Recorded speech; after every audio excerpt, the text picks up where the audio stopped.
हाम्रो आजको प्रोग्राम चाहिँ सिभिल इन्जिनियरिङमा करियर कस्तो रहनेछ भन्ने कुरा सरले डिस्कस गर्दै हुनेछ।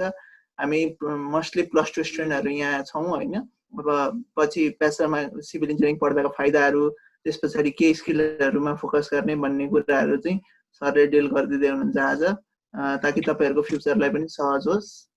So let me start from my introduction. It's me, Subodh Sharma Gautam. I have completed my master's in urban planning related to civil engineering from Phulchuk Engineering Campus in 2068 to 2070. That is basically a 2 years course after completing the bachelor level. So now I'm going to share my screen. And I have completed my bachelor's degree from Kantipur Engineering College, one of the leading private engineering college affiliated from the Tribhuvan University in 2066, beginning by 2062. As you know that the bachelor engineering course is basically designed for the 4 years. That means an 8th semester program. र आज हामी चाहिँ career in civil engineering भन्ने एउटा webinar चाहिँ organise गरिराखेका छौं र यो प्रोग्रामलाई अहिलेको समयसम्म लिएर आउन सहयोग गर्नुहुने भाइ बुपिन र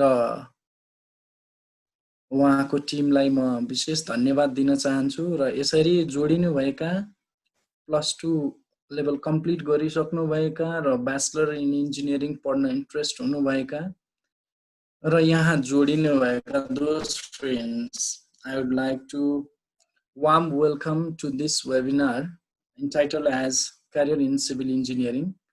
उहाँहरुलाई म तपाईहरु सबैलाई चाहिँ वेलकम गर्न चाहन्छु यस प्रोग्राममा। र हामी सबैजनालाई थाहा छ सिभिल इन्जिनियरिङ आजको टपिक रहिराख्दाखेरि हामीले विभिन्न किसिमका फ्याकल्टी सम्बन्धी, एकाडेमिक डिसिप्लिन सम्बन्धी नलेज राखिसकेका छौं, जसमध्ये ह्युम्यानिटिज, सोशल साइन्सहरुको विषयमा थोर बहुत हामीलाई जानकारी भइसकेको छ अथवा थाहा पाएका छौं, जसमा एन्थ्रोपोलोजी जस्ता विषयहरु, हिस्ट्री, फिलोसफी जस्ता विषयहरु, त्यसैगरी आर्ट्स, इकोनोमिक्स, कमर्स, जियोग्राफीका विषयहरु डिल गरिन्छ भने त्यस्तै अर्को एकाडेमिक डिसिप्लिन हो नेचुरल साइन्स, जसमा बायोलोजी सम्बन्धी, केमिस्ट्री सम्बन्धी, अर्थ साइन्स सम्बन्धी र यस्ता अन्य थुप्रै सब्जेक्टहरु जसले प्राकृतिक विज्ञानसँग सम्बन्धित राख्दछ त्यस्ता विषयहरुको बारेमा पढाइ हुन्छ।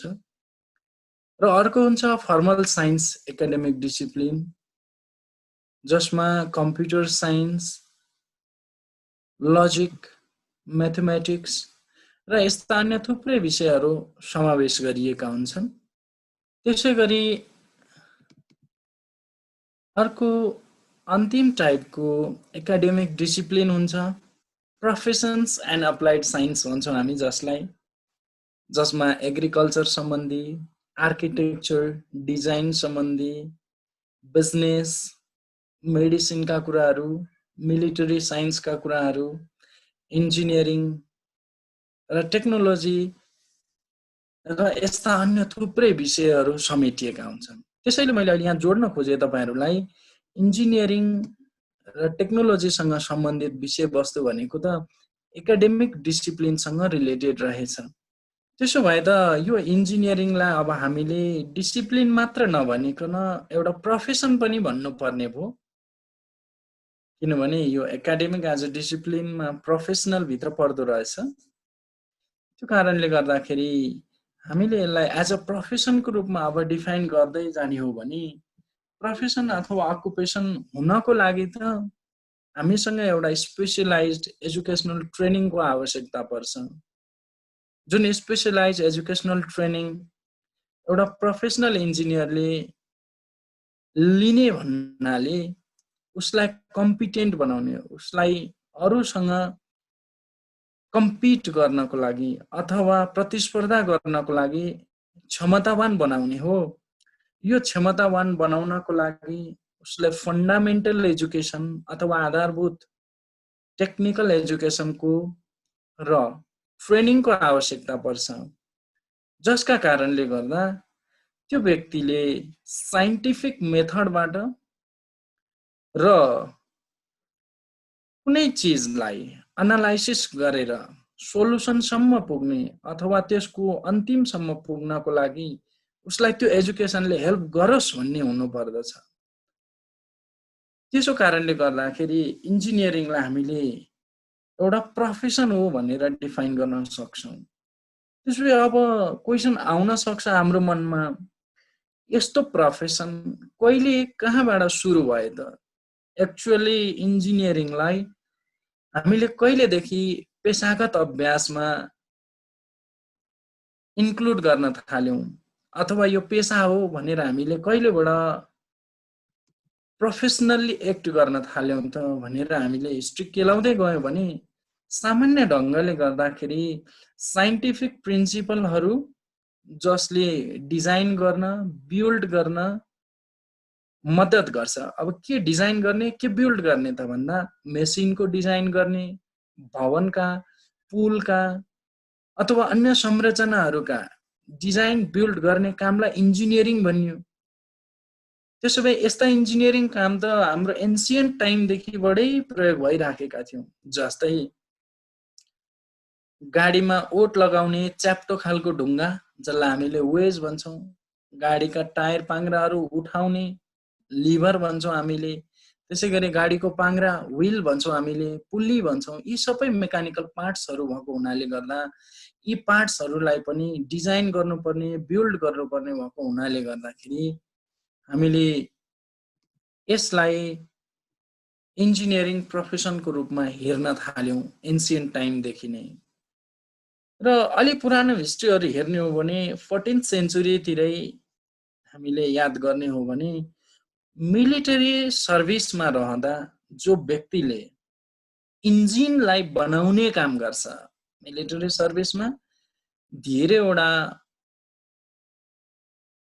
भेहिकल्सहरू अथवा ट्रान्सपोर्टिङ एजेन्ट्सहरू जुन हुन्थ्यो तिनीहरूमा इन्जिन जडान गरिएको हुन्थ्यो र त्यो इन्जिन बनाउने व्यक्तिलाई इन्जिनियर भनेर भनेको हुनाले गर्दा यहाँ मैले राखेको पनि छु इन्जिन एपोस्ट्रोफी ER भनेर इन्जिनियर भनेर डिफाइन गर्न थाल्यो। त्यसो भएको हुनाले 14औं सेन्चुरीको चाहिँ हामीले एक्जाम्पल लिएर हेर्ने हो भने त जुन इन्जिन बनाउने व्यक्ति छ त्यसलाई इन्जिनियर भन्न थालेका रहेछौं। तर पछि पछि हामीले मिलिटरी सर्भिसमा मात्रै होइन, सिभिल इन्जिनियरिङ स्ट्रक्चरहरू चाहिँ सिभिलियन पिपलको लागि अथवा सिभिल पिपलको लागि बाटो बनाउने, बिल्डिङ बनाउने, पुलहरू बनाउने यस्ता काम गर्दै गइसके पछाडि परापूर्व कालदेखि नै सिभिल इन्जिनियरिङ भन्ने सब्जेक्टले लेक्सिकोन अथवा चाहिँ नि डिक्सनरीमा अथवा लेख्य रूपमा अथवा चलन चल्तीको भाषामा चाहिँ सिभिल इन्जिनियरिङ भन्ने सब्जेक्टले, सिभिल इन्जिनियरिङ भन्ने शब्दले, सिभिल इन्जिनियरिङ भन्ने डिसिप्लिनले महत्त्व पाएको भेटिन्छ। त्यसो कारणले गर्दा मिलिटरी सर्भिस हुँदै सिभिल सर्भिससम्मका इन्फ्रास्ट्रक्चर अथवा पूर्वाधारहरू बनाउनको लागि प्रयोग भएको जुन ज्ञान छ, जुन पेशा छ, त्यही ज्ञान र पेशालाई नै हामीले सिभिल इन्जिनियरिङ प्रोफेसन भनेर नाम दिएका रहेछौं। यो एउटा फिगर हेर्न सक्नुहुन्छ तपाईहरुले, जसमा भनेको छ व्हाट इज सिभिल इन्जिनियरिङ भनेर देखाइएको छ र यसमा चाहिँ सेल्टर भनेको घाँस बाँस कपास प्राप्त हुने एउटा बिल्डिङ हो जहाँ भित्र बसेर व्यक्तिले आफ्नो घाँस बाँस कपास तीनटै चीजको प्रत्याभूति गर्न सक्छ। Transportation, one can move from one place to another place, that is the transportation, यातायातको सुविधालाई जनाउँछ। त्यसैगरी water belongs to the basic goods, यसले हामीलाई चाहिँ नि बेसिक गुड्सको रूपमा चाहिँ नि आवश्यक भएको सामग्रीको बारेमा जनाउँछ, जसलाई सोर्सदेखिबाट हाम्रो घर घरसम्म धारो जोड्नको लागि सिभिल इन्जिनियरिङको नलेज आवश्यक पर्ने भएको हुनाले वाटरलाई पनि यहाँ राखेको छौँ। त्यसो भए यस्ता सबै चिजका सेल्टर, ट्रान्सपोर्टेसन, वाटर सप्लाई सबै कुराहरू जोडेर हामीले जुन हाइट एचिभ गर्छौँ, त्यो एचिभ गर्ने काम चाहिँ सबै मुलुकले समान ढङ्गले गरेको पाउँदैनौँ र सबैको विकासक्रम समानता हिसाबले भएको पाउँदैनौँ। हामीभन्दा अलि बढी डेभलप्ड कन्ट्री पनि छन्, हामी जस्तो डेभलपिङ कन्ट्री पनि छौँ र हामीभन्दा अन्डर डेभलप पनि कन्ट्रीहरू छन्। त्यसो भए समान विकास अथवा चाहिँ सबैले एकै पटकमा समानजनकको चाहिँ हाइट प्राप्त नगरिसकेको हुन सक्छ। त्यसो भए यसलाई हिजोभन्दा आज र आजभन्दा भोलि अलि बढी विकसित बनाउने, अलि बढी एडभान्स बनाउने, अलि बढी सोसाइटीलाई सुरक्षित बनाउन हामीले सिभिल इन्जिनियरिङ डिसिप्लिनलाई एज अ प्रोफेसनको रूपमा एक्ट गर्यौँ, जसको लागि म यहाँ एउटा भिडियो सेयर गर्न चाहन्छु। जस्ट अराउन्ड 3 to 4 मिनट्सको मात्रै छ। त्यो भिडियोलाई तपाईँहरूले हेर्नु होला।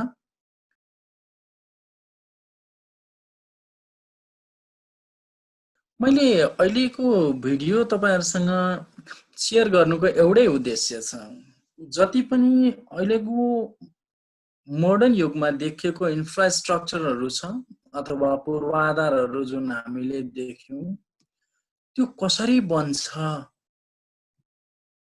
त्यो बनाउने टेक्नोलोजी कस्तो होला, कस्ता कस्ता इक्विपमेन्टहरू प्रयोग भएका हुन सक्छन्, त्यो बनाउँदाखेरि देशको अर्थतन्त्र र पुरा विश्वको अर्थतन्त्रलाई के असर पार्छ, तिनीहरूले त्यो निश्चित ठाउँलाई, त्यो निश्चित कन्ट्रीलाई कसरी चिनाउँछन्, how they refer a specific particular place, specific particular प्लेसलाई कसरी रिप्रेजेन्ट गर्छ र यिनीहरू हाम्रो मन मस्तिष्कमा किन छाप भएर बसेका छन् र यी सबै सिभिल इन्जिनियरिङ प्रोफेसनको देन हो।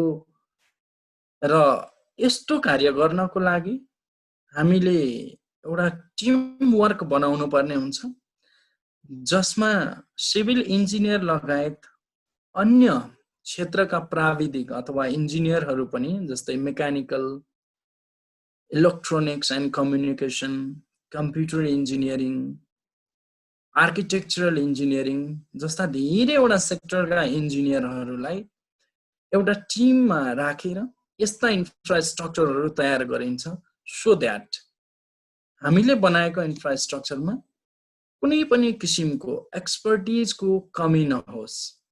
हामीले इनिसिएट गरेको अथवा हामीले एटेम्प्ट गरेका इन्फ्रास्ट्रक्चरहरू सही सलामत बनुन्, तोकिएको बजेटमा बनुन्, तोकिएको समयभित्र सकिउन् भनेर हामीले त्यो टिम फर्मेसन गर्ने गर्छौँ र त्यस्ता टिमहरू यस्तो सिभिल इन्जिनियरिङ प्रोजेक्टमा लिड गर्दाखेरि सिभिल इन्जिनियर एउटा सेन्ट्रल रोलमा उभिएको हुन्छ, जसका कारणले गर्दाखेरि अघि भिडियोमा देखेको जस्तै लेक पोन्चट्रेन कजवे जुन ल्युजिनियामा युएसमा अवस्थित छ, त्यसै गरी आएर दुबईको बुर्ज खलिफा, it is the tallest building in the world.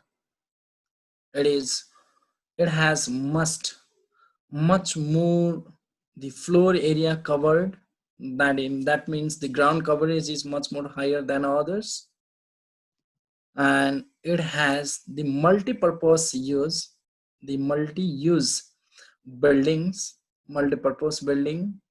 Likewise the English Channel tunnel अघि हामीले त्यहाँ देखेका थियौँ, जसले युके र फ्रान्सलाई कनेक्ट गर्छ, जसमा बेसिक ट्रान्सपोर्टेसनको मोड ट्रेनलाई मानिएको छ। त्यसै गरी आएर गोल्डन गेट ब्रिज, जसले सान फ्रान्सिस्को र मेरिन जस्ता दुईवटा काउन्टी मिन्स हाम्रो अहिले जुन प्रोभिन्स भनेर भन्छौँ, जुन हामीले स्टेट भनेर भन्छौँ, त्यस्ता दुईवटा स्टेट युएसको जोड्नको लागि गोल्डन गेट ब्रिजले हेल्प गरेको छ। त्यसै गरी आएर हुबर ड्याम जुन कोलोराडो रिभरमा बनेको छ। त्यसै गरी आएर पाराना रिभरमा ब्राजिल र पाराग्वेको बोर्डरमा बसेको छ इटाइपू ड्याम, जसले दुईटा कन्ट्रीको बोर्डरको रूपमा काम गर्छ। त्यसै गरी आएर ग्रेट पिरामिड अफ जिजा भनेर भन्छौँ हामी, इजिप्टको धेरै वर्ष, धेरै 100 वर्ष अगाडिका मेसोपोटामियन सिटी अथवा ह्युमन सिभिलाइजेसन हुने बेलामा बनाइएको इजिप्टको चाहिँ नि पिरामिड हामीले बारम्बार सम्झिन्छौँ। It is one of the 7 wonders of the world, 7औं आश्चर्य मध्येको एक आश्चर्य यो पनि छ। यो सबै चिजहरू जति पनि हामीले अहिले भिडियोमा हेऱ्यौँ र यो मैले आफू स्टिल फोटोग्राफमा पनि देखाएँ, यी सबै चिजहरू हेर्दाखेरि यी सबै सिभिल इन्जिनियरिङसँग रिलेटेड, सिभिल इन्जिनियरिङको आउटकम्सको रूपमा, सिभिल इन्जिनियरिङको ल्यान्डमार्कको रूपमा अथवा त्यो भूमिलाई चिनाउने म्यानमेड इन्फ्रास्ट्रक्चरको रूपमा परिभाषित छ। त्यसै गरी आएर नेपालको कन्टेक्स्टमा पनि हेर्ने हो भने एकदमै पुरानो बेलामा बनाइएका 1484 तिर बनाइएको काष्ठमण्डप दरबार, जसलाई हामीले काठमाडौँ दरबार स्क्वायर भनेर बुझ्छौँ चलन चल्तीको भाषामा। त्यसै गरी आएर धरहरा अथवा भीमसेन टावर भनेर भन्छौँ, जुन अस्ति 2015 अप्रिलको भूकम्पले गर्दाखेरि डिस्ट्रोइड भयो, completely डिभास्टेटेड, and now in the phase of reconstruction. It was built around the 1830 to 80. त्यसै गरी आएर सिंहदरबार चन्द्र शमशेरले झन्डै 1908 मा 1908 इस्वी सम्ममा बनाएका थिए। त्यस्ता इन्फ्रास्ट्रक्चर जस्तै हाइड्रो पावर प्लान्ट पनि सिभिल इन्जिनियरिङसँग रिलेटेड इन्फ्रास्ट्रक्चर हो, पूर्वाधार हो। यदि एसियन कन्टिनेन्टमै हेरियो भने दोस्रो एसियन कन्टिनेन्ट भित्रको हाइड्रो पावर प्लान्ट मान्नुपर्छ फर्पिङ हाइड्रो पावरलाई, जुन 1911 मा 2वटा टर्बाइन राखेर 250 वाट किलोवाट, 2टा टर्बाइनले गर्दा जम्मा 500 किलोवाट पावर जेनेरेसन गर्थ्यो। त्यसै गरी आएर 1977 देखिबाट 1982 6-7 वर्ष लगाएर बनाएको हामीले कुलेखानी फर्स्ट र सेकेन्ड रिजर्भोयर ड्यामबाट बनाइएको हाइड्रो पावर प्लान्ट। त्यसै गरी विद्युतको जस्तै हाइवे अथवा ट्रान्सपोर्टेसनमा पनि हाम्रो सिभिल इन्जिनियरिङको ल्यान्डमार्क भेट्न सक्छौँ। That one is the Tribhuvan highway, नौबिसेदेखिबाट हेटौडासम्म जोड्ने जुन त्रिभुवन राजपथ खण्ड छ। That has been build around 1956 and inaugurated in 1959। 56 मा बन्यो र 3 वर्ष पछाडि त्यसलाई हामीले सञ्चालनमा ल्यायौँ। It is also the one of the major landmark in terms of transportation in case of Nepal.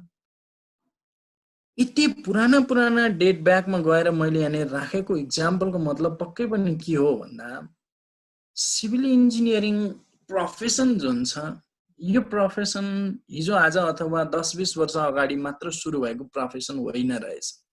It is one of the oldest field of engineering in the context of world and in the context of Nepal as well, जसमा हामीले हेर्न सक्छौँ। You have to just think about the ancient Rome, जहाँ collegium, प्यान्थियोन्स, जुन आजभोलि हामीले Catholic church भन्छौँ रोमनको, that was a temple at that time in the Rome. त्यसै गरी आएर सन् 1745 मा जर्मनीमा, 1773 मा टर्कीमा, 1794 मा हाम्रो भिसिनिटी कन्ट्री अथवा निबरिङ कन्ट्री इन्डियामा इस्ट इन्डिया कम्पनीले इस्टाब्लिस गरिदिएका इन्जिनियरिङ कलेजहरू भनेको आजभन्दा करिब 200 वर्ष अगाडि नै इन्जिनियरिङ कलेजहरू इस्टाब्लिस भइसकेका र झन्डै प्रथम पटक वर्ल्डमा 223 वर्ष अगाडि नेपालमा जुन समयमा इन्जिनियरिङ कलेज अथवा इन्जिनियरिङ एजुकेसनको कुराहरू सुरु गरियो, त्यो बेलामा झन्डै 1930 को हाराहारी भइसकेको थियो भने वर्ल्डमा 1707 मै चेक टेक्निकल युनिभर्सिटी भनेर चाहिँ सुरु गरिएको थियो दि रिपब्लिक चेकमा। र यसरी 1707 बाट चाहिँ सिभिल इन्जिनियरिङको पढाइ सुरुवात हुँदै हुँदै हुँदै गर्दाखेरि पहिलो लन्डनमा अथवा British professional society of civil engineers भनेर डिक्लेयर गरियो 1818 मा। It has been almost a century, 100 वर्ष पछाडि ग्रेजुएट पास आउट भएर निक्लिएको 100 वर्षभन्दा बढी समयपछि बल्ल civil engineering professional society formation भयो 1818 मा। त्यसै गरी 1852 मा आएर युएस मा पनि सेम नेचरको सिभिल इन्जिनियरिङ सोसाइटी फर्मेसन भयो र बिस्तारै यसलाई एज अ प्रोफेसनको रूपमा हामीले लिन थाल्यौं। किन भन्दा the first proclaimed civil engineer was John Smeaton. John Smeaton भन्ने मान्छे जसले लाइट हाउस बनाएको थियो, त्यो चाहिँ एउटा इडी स्टोन नाम गरेको बेस फाउन्डेसन अथवा जग भन्छौँ हामी, घरको जग जस्तै। राइट साइडमा देखाइएको पिक्चरमा तपाईले हेर्नुभयो भने एउटा ठुलो टावर जस्तो देख्नुहुन्छ। त्यो टावर चाहिँ यसको तल बेसमा इडी स्टोन छ, फाउन्डेसन अलरेडी त्यहाँ भएको नेचुरल स्टोनमा, र यो माथिबाट बत्ती बालिन्थ्यो। यो बत्ती बाल्दाखेरि यहाँ वरिपरि जुन वाटरवेजमा पास हुने ट्रान्सपोर्टिङ भेहिकल छ, सिप, बोट अथवा अरू कुनै वाटर भेहिकलहरू छ, तिनीहरूमा लाइट पुर्याउने उद्देश्यले यो इडी स्टोनमा लाइट हाउस जेनेरेट गरियो। र त्यही बेलादेखिबाट जोन स्मिटनले म आफू सिभिल इन्जिनियर हुँ भनेर प्रमाणित गरिराख्दाखेरि हामीले उसलाई as a father of civil engineer भनेर नामाङ्करण गरेको पनि भेट्न सक्छौँ वर्ल्डको हिस्ट्रीमा हेर्दाखेरि। र जुन 1818 मा फर्स्ट टाइम लन्डनमा हामीले चाहिँ अथवा ब्रिटिसको सिभिल इन्जिनियरिङ सोसाइटी बन्यो, त्यसमा थोमस टेलफोर्ड भन्ने मान्छे 2 वर्ष पछाडि 1820 मै तुरुन्तै 1818 पछाडि 2 वर्ष इमिडिएटली हुने बित्तिकै 1820 भयो। त्यसमा ऊ प्रेसिडेन्ट भएको पाइन्छ। यो वर्ल्डको हिस्ट्रीले यस्तो देखाउँछ, जसलाई हामीले सिभिल इन्जिनियरिङ भित्र टेलफोर्ड रोड भनेर पढ्नुपर्छ। ट्रान्सपोर्टेसन इन्जिनियरिङ भित्र थोमस टेलफोर्ड एउटा रिनाउन्ड स्कलर हो, जसले इन्जिनियरिङ प्रोफेसनमा बेसिकली ट्रान्सपोर्टेसन सेक्टरमा, यातायातको क्षेत्रमा उल्लेख्य योगदान पुर्याएको कारणले गर्दा यो ब्रिटिस सोसाइटीको लागि, सिभिल इन्जिनियरिङ सोसाइटीको लागि ऊ प्रेसिडेन्ट बन्यो।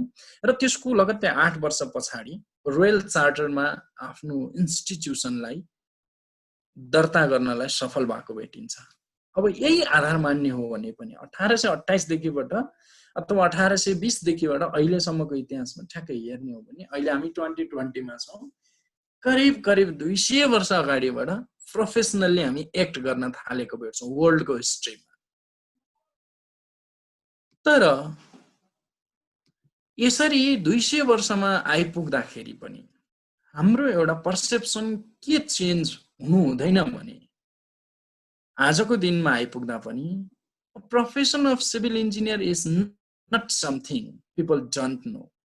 हामीले बिल्कुल नयाँ काम केही गर्ने होइन। हाम्रो प्रोफेसनको बारेमा आम पब्लिकलाई थाहा नहुने होइन, सबै कुरो थाहा छ।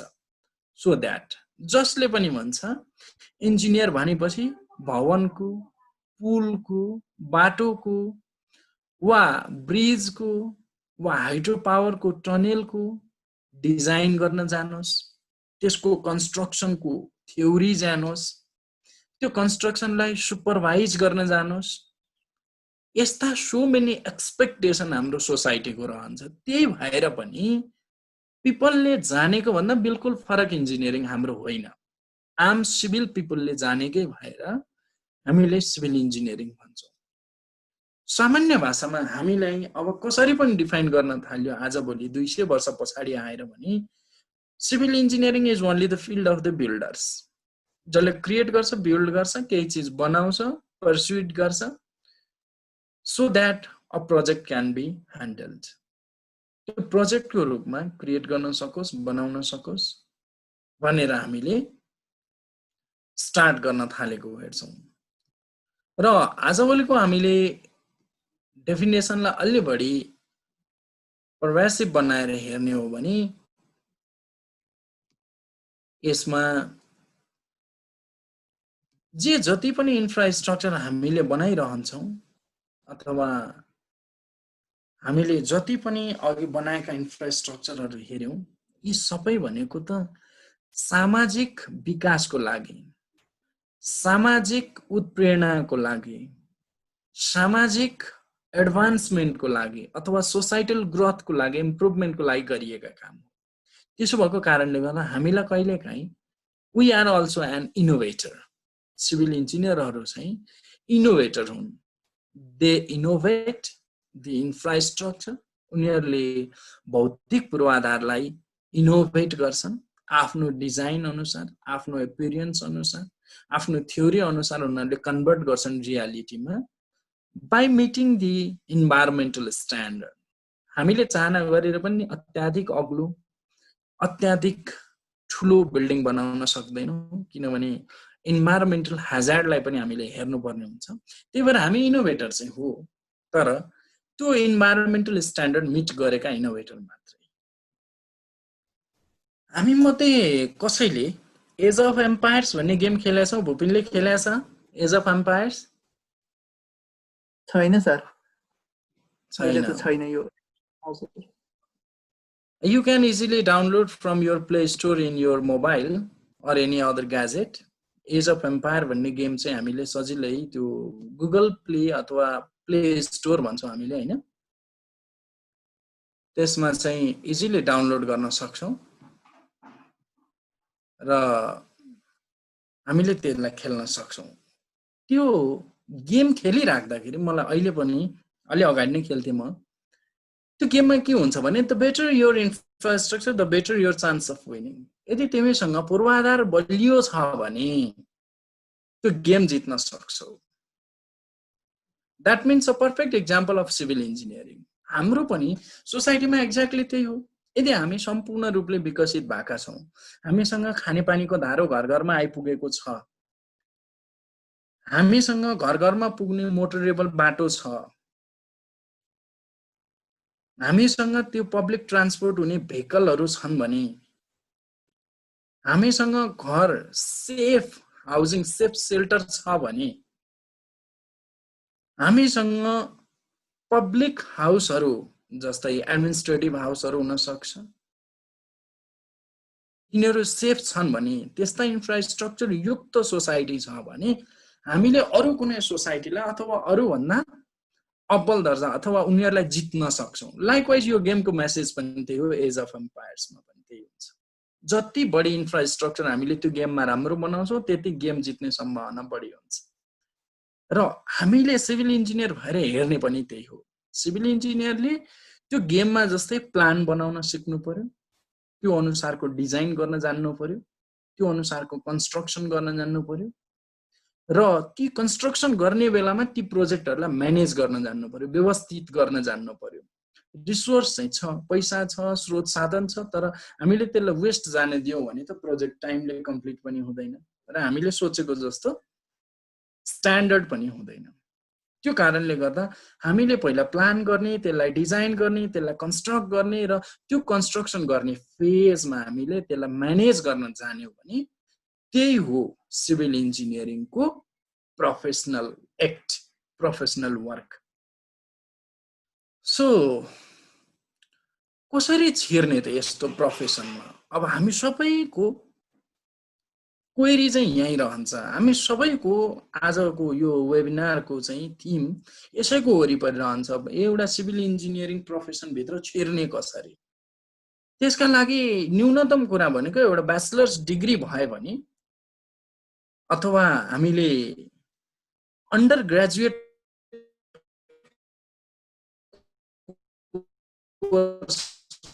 भन्छौँ नेसनल ल्याङ्ग्वेजमा, नेपालको इन्जिनियरिङमा हामीले ब्याचलर्स डिग्रीको कोर्स कम्प्लिट गरेका छौँ भने हामीले सिभिल इन्जिनियरिङ प्रोफेसनभित्र रहेर हाम्रो एक्टिभिटीहरू कन्डक्ट गर्न सक्छौँ। डिग्री छ, कन्स्ट्रक्सन वर्क गर्न सक्छौँ, डिग्री छ, सुपरभिजन वर्क गर्न सक्छौँ, डिग्री छ, हामीले साइट सुपरभिजनको काम गर्न सक्छौँ, डिग्री छ, डिजाइनिङ गर्न सक्छौँ, ड्राफ्टिङ गर्न सक्छौँ, ड्रइङ गर्न सक्छौँ, तर डिग्री छैन भने हामीलाई यो देशको कानुनले ऐनले वर्जित गरेको छ कि सिभिल इन्जिनियरिङ अभ्यास गर्न पाइँदैन। त्यसो भएको कारणले यो प्रोफेसनमा छिर्नको लागि at least you have to have a bachelor's degree in engineering. त्यो डिग्री लिनु भनेको के हो भने you are well prepared for broad variety of careers in the field of civil engineering. त्यो डिग्री हुनु भनेको स्पेसलाइज डिग्री होइन, यो बेसिक कोर्स हो।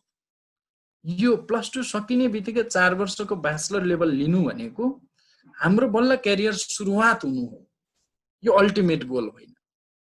यसले अब हामीलाई ब्रोड भेराइटी अफ क्यारियर्समा लान्छ। जस्तै सिभिल इन्जिनियरिङ भित्र अघि मैले देखाएको इन्फ्रास्ट्रक्चरमा ब्रिज पनि देखाएँ, बिल्डिङ पनि देखाएँ, ड्याम पनि देखाएँ, सो मेनी मैले चाहिँ इन्फ्रास्ट्रक्चरका कुराहरू गरेँ। त्यसो भए रोड बनाउने इन्जिनियर फरक हुन्छ, सडक बनाउने इन्जिनियर भन्छौँ हामी जसलाई, खानेपानीको इन्जिनियर फरक हुन्छ, विद्युतका इन्जिनियर जसरी फरक छ, सिभिलै भित्र पनि घर बनाउने फरक हुन्छ, रोड बनाउने फरक हुन्छ, ब्रिज बनाउने फरक छ, हाइड्रो पावर बनाउने फरक छ, ड्याम बनाउने फरक छ। त्यस कारणले गर्दा यो ब्याचलर्स डिग्रीको यदि हामीले त्यो कोर्स भित्रका ज्ञान लिन सक्यौँ भने बल्ल क्यारियर कतातिर डाइरेक्ट गर्ने भन्ने आधारशिला तय हुन्छ। र नेपालको कन्टेक्स्टमा हेरियो भने यस्तो ब्याचलर्स डिग्री अफोर्ड गर्ने धेरैवटा युनिभर्सिटी छन्। युनिभर्सिटी जम्मा नेपालमा 9वटा भए तापनि 6वटा मात्र युनिभर्सिटीले सिभिल इन्जिनियरिङ डिग्री अफर गर्छ, ब्याचलर्स लेभलको कोर्स। र ती 6वटै युनिभर्सिटीहरू नेपाल इन्जिनियरिङ परिषदबाट, जसलाई हामीले इङ्ग्लिसमा नेपाल इन्जिनियरिङ काउन्सिल भन्छौँ, त्यो परिषदले मान्यता दिएपछि मात्रै ती कलेज युनिभर्सिटीहरूले अध्ययन अध्यापन गराउन पाउँछ। र ती युनिभर्सिटीहरूले त्यो जुन एफिलिएसन लिन्छन्, स्वीकृति लिन्छन्, त्यो स्वीकृति लिँदा उनीहरूले एउटा पाठ्यक्रम विकास गरेको हुन्छ। म यो सेमेस्टरमा यस्तो पढाउँछु, 4 वर्षको कोर्सभित्र यतिवटा सब्जेक्ट हुन्छन्, 4वटा वर्षको कोर्सलाई म वर्षै पछि डिभाइड गर्छु र 1 वर्षमा 2वटा सेमेस्टर हुन्छ, 1 सेमेस्टरमा यतिवटा सब्जेक्ट पढाउँछु, यति थ्योरी आवर, यति प्र्याक्टिकलको आवर भनेर एउटा करिकुलम डेभलप गरे हुन्छ। त्यो करिकुलम डेभलप गरेको चित्त बुझ्दो भयो भने, हाम्रो नेसनल क्राइटेरिया मिट भयो भने, र त्यसले हामीले पढाउने भोलिका सम्भाव्य सिभिल इन्जिनियरिङका विद्यार्थीहरूलाई स्किल इन्हान्स गर्न मद्दत गर्छ भन्ने लाग्यो भने नेपाल इन्जिनियरिङ परिषदले तिनीहरूलाई मान्यता दिन्छ। र अब अहिले हामी वेल सेटअप भएको अथवा हाम्रो स्किल इन्हान्स गर्ने, थ्योरिटिकल नलेज पनि दिने, प्र्याक्टिकल्ली त्यहाँनिर हामीले अब्जर्भ गर्न पनि मिल्ने खालका प्लेटफर्म हाम्रो तयार भइसकेका छन्। यसको सुरुवात हिजोको दिनमा हामीसँग त्रिभुवन विश्वविद्यालयले लियो होला र अहिलेसम्म आइपुग्दा मध्यपश्चिम विश्वविद्यालय, सुदूरपश्चिम विश्वविद्यालयले पनि सिभिल इन्जिनियरिङको कक्षा सञ्चालन गरिराखेका छ। त्यसो उनीहरू सबैको उद्देश्य के हो भने they only concern about generating the skill through delivering the theoretical knowledge as well as the practical basis. Practical basis र theoretical knowledge को आधारमा हाम्रो स्किल बनाउन चाहन्छन्। त्यसको कस्तो स्किल बनाउने कोर्स छ त? सबै युनिभर्सिटीको सबै कलेजले अप्लाई गर्दाखेरि हामीले जान्नुपर्ने अथवा सिक्नै पर्ने न्यूनतम स्किल चाहिँ ती युनिभर्सिटीहरूले प्रोभाइड गर्छ। जस्तै first of all as a civil engineer you have to have the good analytical skill. हामीसँग कुनै पनि सिचुएसनको, कुनै पनि प्रब्लमको अथवा कुनै पनि अपर्च्युनिटीको बारेमा राम्रोसँग एनालाइसिस गर्ने स्किल हुनु पर्दछ।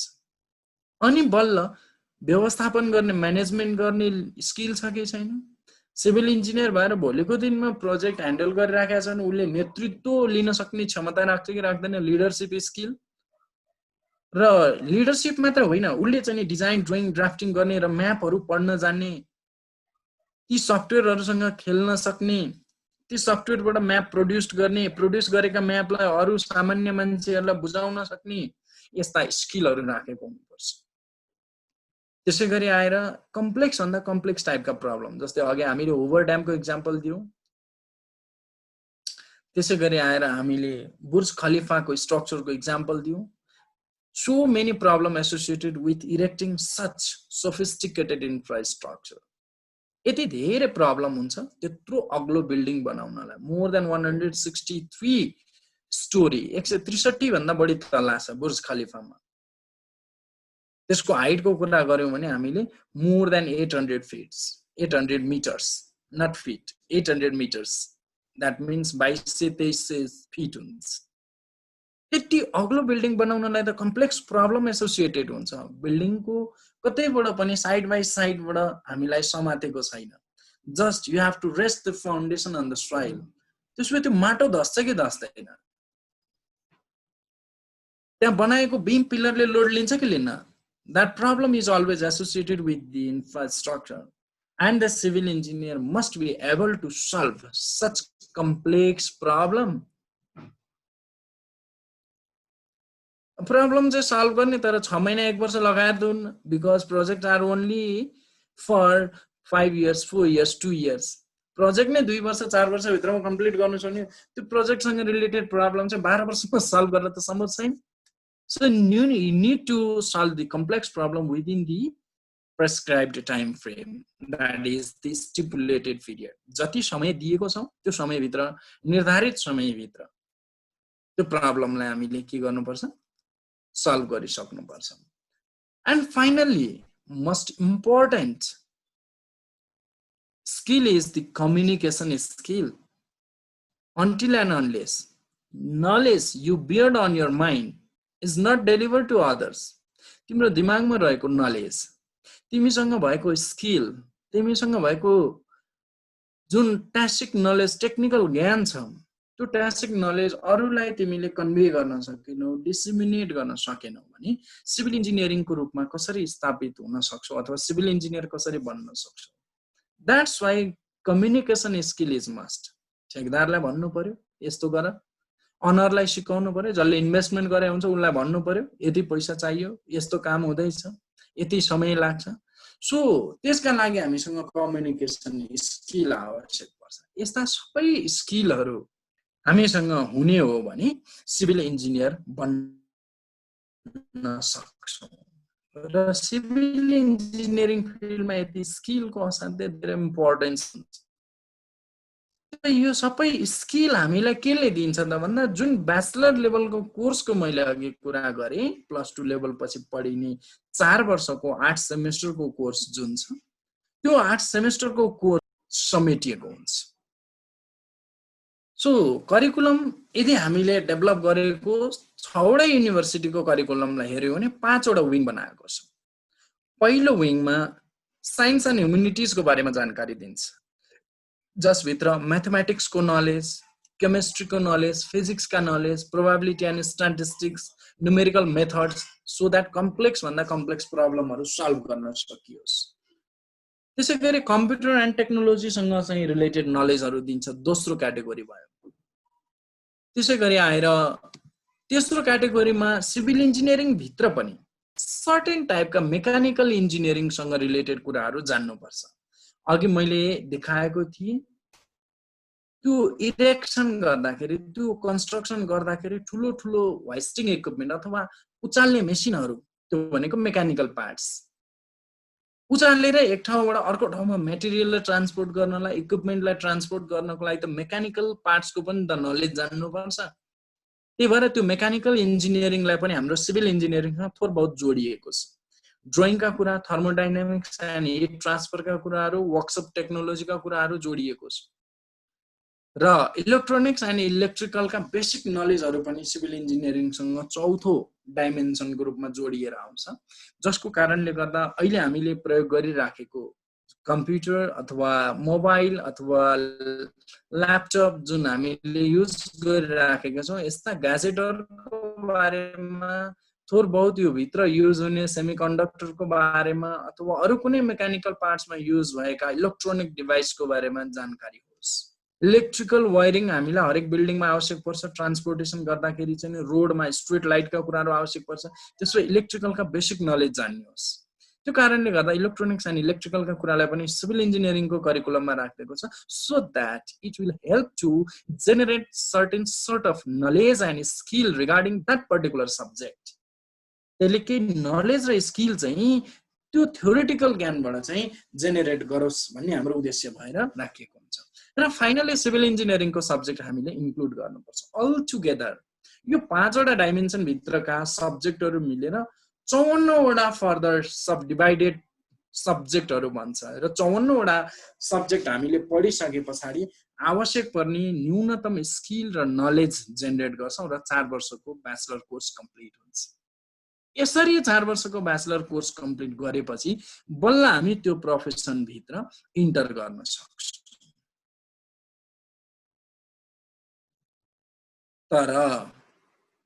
तर प्रब्लम के छ भने इन्टर गरेपछि 54वटा कोर्स सकिएपछि बल्ल ब्याचलर कोर्स त सकिने भयो, प्रोफेसनमा जान सकिन्छ। तर अहिले तपाईहरु ब्याचलर लेभलमा इन्ट्री गर्नुभन्दा अगाडि +2 लेभलसम्मको, अहिले हामी माध्यमिक शिक्षा भन्छौँ, 11 र 12 को परीक्षा सकिए पछाडि तपाईहरुले प्राप्त गरेको जुन अङ्क छ त्यो अङ्कमा न्यूनतम पनि प्रत्येक विषयमा सी ग्रेड प्राप्त गर्नु भएको छ। यदि ग्रेडिङ सिस्टममा छ भने, हैन पर्सेन्टेज सिस्टममा छ भने 45% यदि तपाईले गभर्न गर्नु भएको छ, एग्रिगेटमा मात्र होइन इन्डिभिजुअल सब्जेक्टमा हेरिन्छ, यो सी ग्रेड उत्तीर्ण गर्नु भएको छ भने बल्ल तपाईले कुन युनिभर्सिटी अथवा विश्वविद्यालयमा पढ्न चाहने हो ती विश्वविद्यालयको प्रवेश परीक्षा दिएर पास भए पछाडि मेरिटका आधारमा, भनेको मतलब तपाईले प्राप्त गरेको प्राप्ताङ्कको आधारमा त्यो ब्याचलर लेभलको कोर्समा जोइन गर्न सक्नुहुन्छ। अन्टिल एन्ड अनलेस तपाईहरुले यदि पास नगरेसम्म, यदि तपाईहरुले सी ग्रेड न्यूनतम हासिल नगरेसम्म +2 लेभलमा तपाईहरुले ब्याचलर लेभलको कोर्स पढ्न चाहिँ पाउनुहुन्न। त्यो कारणले गर्दा first enrolment, then only completion of the bachelor course, then only conduct your professional activities as civil engineer. अब युनिभर्सिटी नै पछि फरक छ। यसमा अलिकति सानो तपाईहरुलाई महत्त्वपूर्ण जानकारी के दिउँ भने त्रिभुवन विश्वविद्यालयमा अध्ययन गर्न चाहने विद्यार्थीले चाहिँ 11 र 12 कक्षामा अनिवार्य रूपमा 100 पूर्णाङ्कको जम्मा 200 पूर्णाङ्कको म्याथमेटिक्स पढेको हुनै पर्छ। पछि म यो स्लाइड तपाईहरुलाई शेयर गराउँछु, यहाँ हेर्नु होला। तपाईहरुले 11 र 12 मा गणित विषय लिई प्रवीणता प्रमाणपत्र भनेको यो certificate level, proficiency certificate level PCL भन्छौँ हामी, गणित लिएकै हुनुपर्छ। तर बाँकी रका Purwanchal university, mid western university यिनीहरुमा चाहिँ तपाईको 12 कक्षामा म्याथमेटिक्स अनिवार्य छैन। बायोलोजी ग्रुपका पनि साथीहरुले यो युनिभर्सिटीहरुमा एडमिसन लिन सक्नुहुन्छ। तर यदि त्रिभुवन विश्वविद्यालयमै उल्चोक क्याम्पस लगायत यस्तै अन्य त्योबाट सम्बन्धन प्राप्त कलेजमा पढ्न चाहने हो भने चाहिँ तपाईलाई 11 र 12 मा म्याथमेटिक्स लिएकै हुनुपर्छ भनिएको छ। र स्टिल यो अहिले 2076 को एडमिसन लिँदा पनि हामीले यही क्राइटेरिया अपनाएका छौं र यति मिनिमम क्राइटेरिया तपाईले पूरा गर्नुभयो भने इन्ट्री पाउनुहुन्छ। अब अलिकति लागु विकास भयो त एकदम छोटोमा जान्छु म, यति धेरै इतिहासमा तपाईहरुलाई इन्ट्रेस्ट नहुन सक्छ। 1930 सन् 1930 भनेको 1707 देखिबाट 1930 भनेको 23 वर्ष, 223 वर्षको कुरा आयो। विश्व बजारमा इन्जिनियर उत्पादन हुन थालेको 223 वर्ष पछाडि नेपालमा इन्जिनियर त होइन टेक्निशियनहरु जम्मा हुन थाले।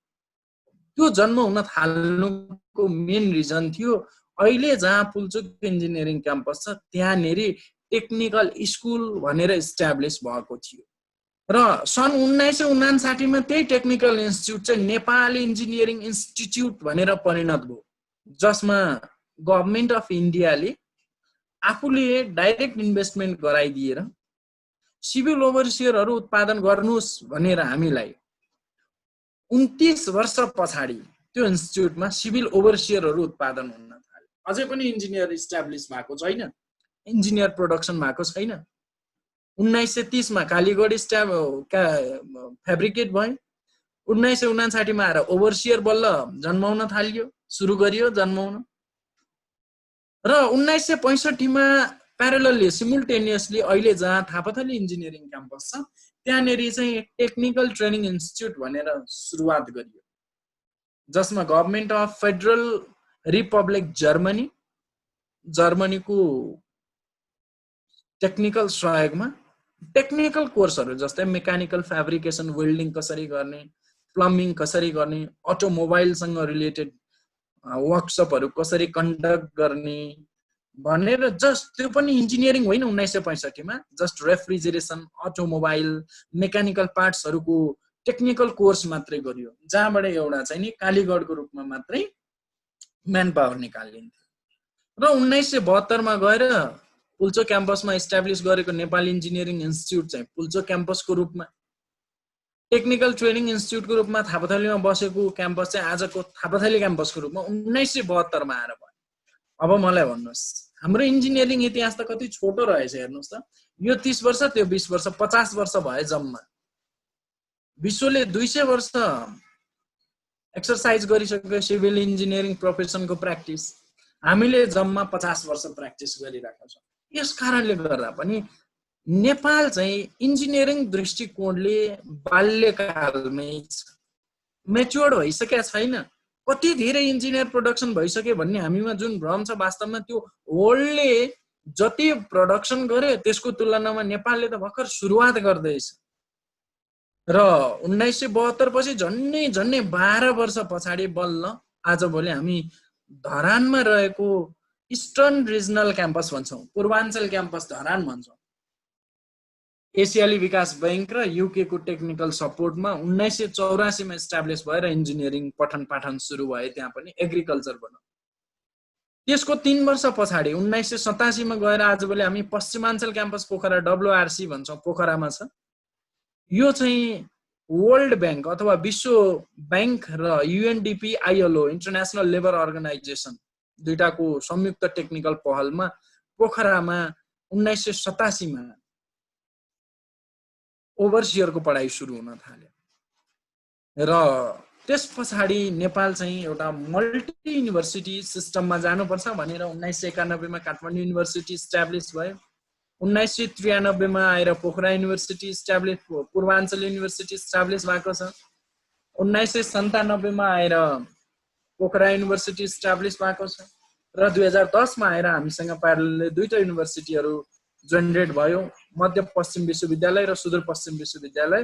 र यी 6वटै विश्वविद्यालय गरेर अहिले हामीसँग जम्मा नेपालको अहिलेको कन्टेक्स्टमा हेर्ने हो भने 44 वटा कलेजहरू छन् एफिलिएटेड र कन्स्टिट्युटिङ क्याम्पस भन्छौँ, सम्बन्धन प्राप्त कलेज र आङ्गी क्याम्पस, सरकारी र प्राइभेट भनौँ सजिलो भाषामा। र यो 6वटा युनिभर्सिटीबाट एफिलिएटेड भएका 44 वटा कलेजले झन्नै एक वर्षमा 10,285 वटा इन्जिनियर उत्पादन गर्छ। 10,000 इन्जिनियर एक वर्षमा। ती मध्ये 4,056 जना चाहिँ सिभिल इन्जिनियर रहन्छ। भनेको जति इन्जिनियर उत्पादन हुन्छन् त्यसको 40% भन्दा अलिकति मात्रै कम इन्जिनियर चाहिँ सिभिल इन्जिनियर रहँदा रहेछ। र नेपाल इन्जिनियरिङ काउन्सिल भित्र यी 6वटा युनिभर्सिटी मात्र दर्ता होइन, विश्वव्यापी रूपमा रहेका पाकिस्तान, इन्डिया, त्यसै गरी आएर रुस, यस्ता कन्ट्रीहरूमा पनि रहेका राम्रा 660 वटा युनिभर्सिटीलाई नेपाल इन्जिनियरिङ कलेजले मान्यता दिएको छ। जो नेपालमा पढ्न चाहेर पनि पाउनु भएको छैन, वा अन्य कारणले गर्दा बाहिर गएर पढ्नु भएको छ, ती पढेकाहरू मध्ये 660 वटा युनिभर्सिटी भित्र लिस्ट भित्रका युनिभर्सिटी पढे भने ती युनिभर्सिटीबाट पढेर आउनलाई सामान्य ढङ्गले मान्यता दिने भनेर 660 वटालाई एक्रिडिटेट गरेको छ। भनेपछि आजको दिनमा हामीसँग 666 वटा इन्जिनियरिङ युनिभर्सिटी छ। त्यो 666 वटाबाट पढेर आइयो भने नेपालको रजिस्टर्ड सिभिल इन्जिनियर हुन पाइन्छ।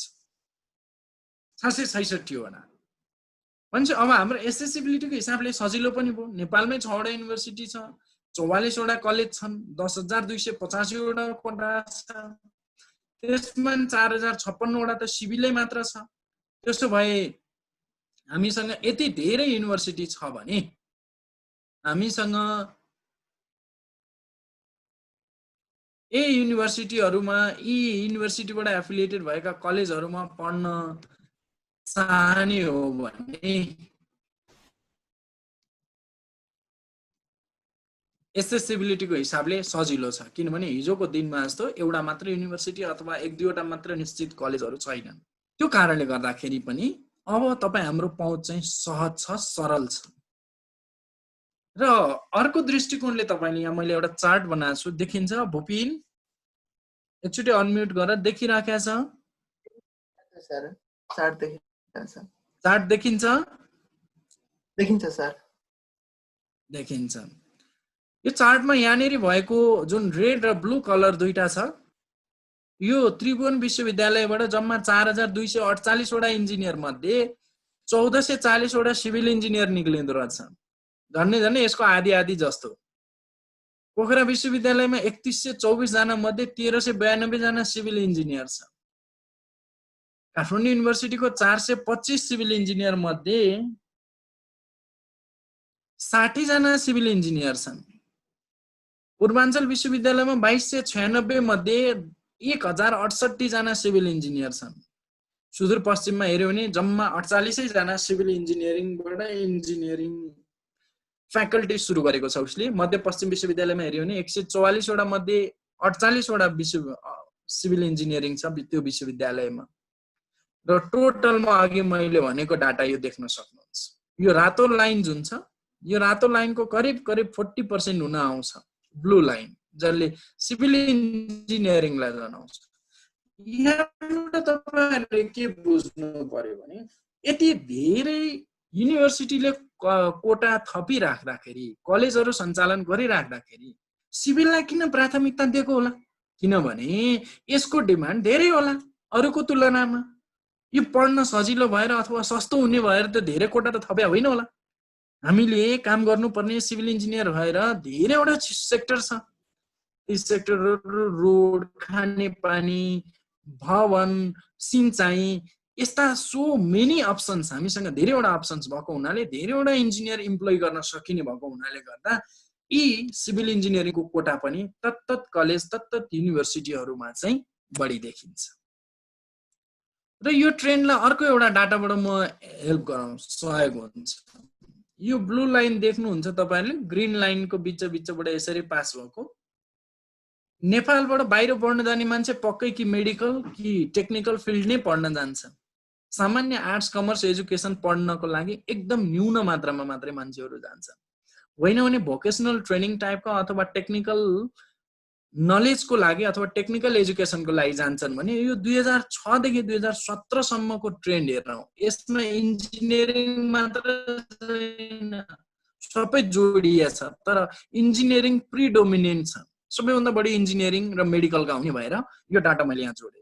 2006 देखिबाट 2017 को डाटा हेर्नु भने यो इन्जिनियरिङ अथवा अरु कुनै सब्जेक्ट पढ्न जानेको मास घट्दै घट्दै घट्दै घट्दै आएको छ, हैन र? यो घट्नुको रिजन के रहेछ भने अघि मैले भनेको जुन 10,000 वटा इन्जिनियरिङ कोटा छ, त्यो कोटा यहीँनेरि इस्टाब्लिश गरिदिएको कारणले गर्दा नेपालीहरु विदेशमा गएरै मात्र शिक्षा आर्जन गर्नुपर्ने हिजोको बाध्यता रोकियो।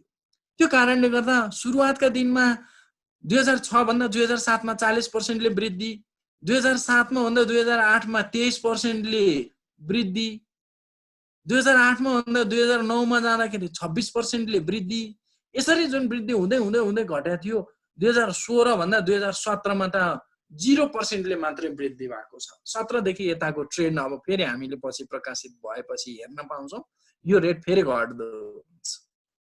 यसको मतलब हामीसँग भएका एकाडेमिक इन्स्टिट्युसनहरु दुईटा मेसेज छ। एउटा यहाँनेरि जुन उत्कृष्ट ढङ्गको एजुकेसन पाइन्छ त्यो खोज्नलाई विदेश जानु पर्दैन, पहिलो मेसेज। दोस्रो मेसेज, बाहिरबाट पढेर आएका टेक्निकल म्यान पावर जो छ, बाहिरकै स्ट्यान्डर्ड पढेर आउनु भन्दा नेपालमै पढेर नेपाली स्ट्यान्डर्डमै पढ्नु र नेपालको आन बान रहन सहनको बारेमा जानकारी प्राप्त भएको सिभिल इन्जिनियर वा अरू म्यान पावर जुन छ, द्याट इज मोर सेलेबल। त्यसो भए विदेश किन जाने त पढ्न? त्यो कारणले गर्दा यो ट्रेन्ड पनि अहिले घटेको देखिन्छ। र अहिलेको करेन्ट सिचुएसन हामीले हेर्यौँ भने सिभिल इन्जिनियरहरू अधिकांश 2015 को अथवा 2072 को भूकम्प जुन थियो, 2015 अप्रिलको अथवा 2072 वैशाखको भूकम्प जुन भन्छौँ हामी, त्यो डिभास्टेटिङ अर्थक्वेक पछि एउटा हाम्रो गभर्नमेन्टले नेसनल रिकन्स्ट्रक्सन अथोरिटी अथवा राष्ट्रिय पुनर्निर्माण प्राधिकरण गठन गरेको छ। त्यो एउटा मन्त्रालय सरहको हैसियत हुन्छ त्यसको, जस्तो हामी शहरी विकास मन्त्रालय भन्छौँ त्यस्तै मन्त्रालयको जस्तै हैसियत हुन्छ त्यो प्राधिकरणको। त्यो प्राधिकरणले large number of civil engineers have been recruited at a same time. एउटै समयमा 4045 भन्दा बढी सिभिल इन्जिनियरहरूले रिक्रुट गरेको छ। किनभने हाम्रो प्रभावित जिल्लाहरू त 32-34 वटा जिल्ला छ, 75 जिल्ला मध्ये, हिजोको 75 आज त 77 छ। ती जिल्लाहरू मध्ये 32 वटा जिल्ला त प्रत्यक्ष प्रभावित भएको थियो। त्यो प्रभावित जिल्लामा चाहिँ रिकन्स्ट्रक्सन अथोरिटीले, पुनर्निर्माण प्राधिकरणले सिभिल इन्जिनियर हायर गर्नुपर्ने भएको हुनाले धेरै जसो सिभिल इन्जिनियर जति चाहिँ 2015 पछाडि चाहिँ पुनर्निर्माण प्राधिकरणमै सरकारी जागिरमै करारमा होस् वा थाई सेवामा होस् प्रवेश गरे। र अन्त पनि छ, हामीले कहिलेकाहीँ लोकसेवाका विज्ञापन देख्छौँ, कहिलेकाहीँ करारमा नगरपालिकाले इन्जिनियर मागेको देख्छौँ, कहिलेकाहीँ करारमा प्रदेश सरकारले, कहिलेकाहीँ करारमा सङ्घीय सरकारले इन्जिनियरहरू, सिभिल इन्जिनियर स्पेसली मागेको हुन्छ।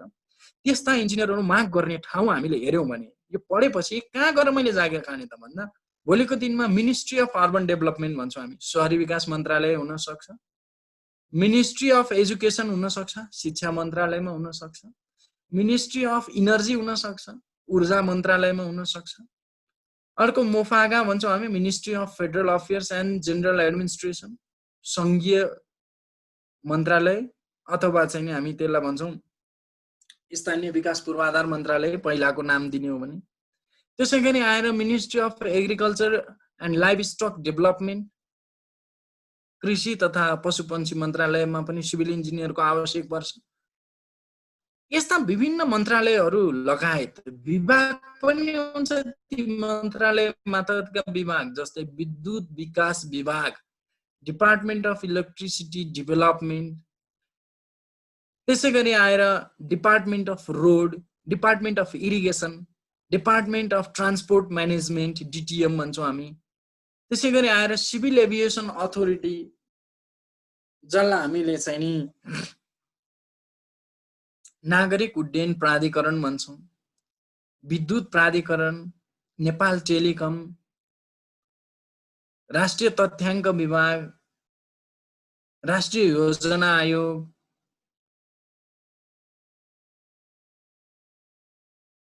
यस्ता विभिन्न ठाउँहरूमा सिभिल इन्जिनियरको माग हुने गर्दछ देशमा।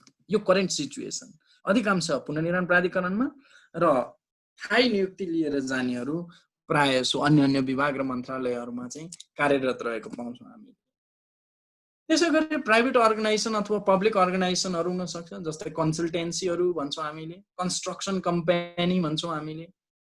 त्यस्ता पब्लिक अथवा प्राइभेट अर्गनाइजेसनहरू हुन सक्छ, डोनर अथवा कोअपरेसन एजेन्सिज हुन सक्छ, जस्तै जाइका भन्छौँ हामीले, Japanese international cooperation agency, KOICA हुन सक्छ, Korean operation international operation cooperation, कोरियनको कम्पनीहरू। त्यसै गरी आएर जोइन्ट भेन्चरमा चलेको हुन सक्छ, जस्तै जोइन्ट भेन्चर भनेको 2 वा 2 वटा भन्दा बढी मुलुक अथवा 2 वा 2 वटा भन्दा बढी कम्पनीहरू मिलेर काम गर्यो भने जोइन्ट भेन्चर हुन्छ। त्यस्तोमा सिभिल इन्जिनियरको माग हुन्छ। इन्डिभिजुअल कन्सल्टेन्टको रूपमा म पढ्छु कहीँ कतै जागिर खान्न, मलाई कसैले चाहिँ मेरो नलेज लिन चाहन्छ भने म फ्रील्यान्सर भएर काम गर्छु, अथवा स्वतन्त्र रूपमा टेक्निकल एक्सपर्टिज बेच्ने व्यक्तिको रूपमा फ्रील्यान्सर। इन्डिभिजुअल कन्सल्टेन्टको रूपमा युज गर्न सकिन्छ र एकाडेमिक इन्स्टिट्युसनमा पनि हामी चाहिँ इन्भल्भ हुन सक्छौँ। जस्तै I have so many experience in teaching field, दो आई एम सिभिल इन्जिनियर। म सिभिल इन्जिनियर भए पनि 10 वर्षभन्दा बढी टिचिङ फिल्डमै चाहिँ मेरो अनुभव छ भने वान अफ द पर्सपेक्टिभ एउटा स्कोप भने त इन्जिनियरिङ एजुकेसन पनि रहेछ। एकाडेमिक इन्स्टिट्युसनमा पनि हाम्रो चाहिँ पोसिबिलिटी हुन सक्छ।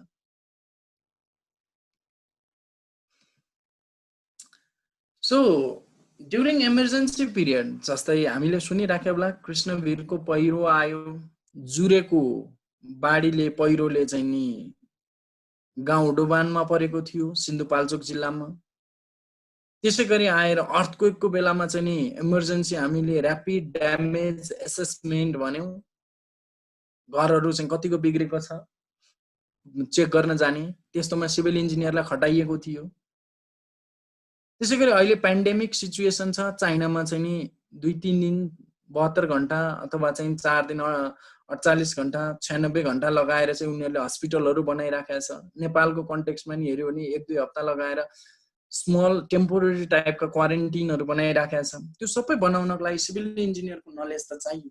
क्वारेन्टिन भन्ने बित्तिकै एउटा क्लोज रुम हुन्छ, सेल्टर हुन्छ, त्यो भित्र फिजिकल इन्फ्रास्ट्रक्चरहरू पुर्याउनु पर्छ, त्यहाँ सिभिल इन्जिनियरको काम लाग्ला। यस्तो काम गर्दा हामी पेड अथवा अनपेड भोलिन्टियरको रूपमा इम्प्लोइ हुन सक्छौँ। त्यसै गरी सोसियल अर्गनाइजेसनहरूमा सिभिल इन्जिनियरको डिमान्ड हुन सक्छ। Nepal red cross society, heard international, यस्ता विभिन्न टाइपका एनजिओज आइएनजिओजहरूमा पनि हाम्रो चाहिँ इम्प्लोइमेन्ट हुन सक्छ अथवा जब अपर्च्युनिटी हुन सक्छ। यो सबै हुनको लागि यो ठाउँमा हामीलाई इम्प्लोइमेन्ट अपर्च्युनिटी जेनेरेट गर्नु छ भने we have to have some specialised knowledge र त्यहाँ प्रयोग हुने म्यान पावरहरूले स्पेशलाइज नलेज चाहिँ बियर गरेकै हुनुपर्छ।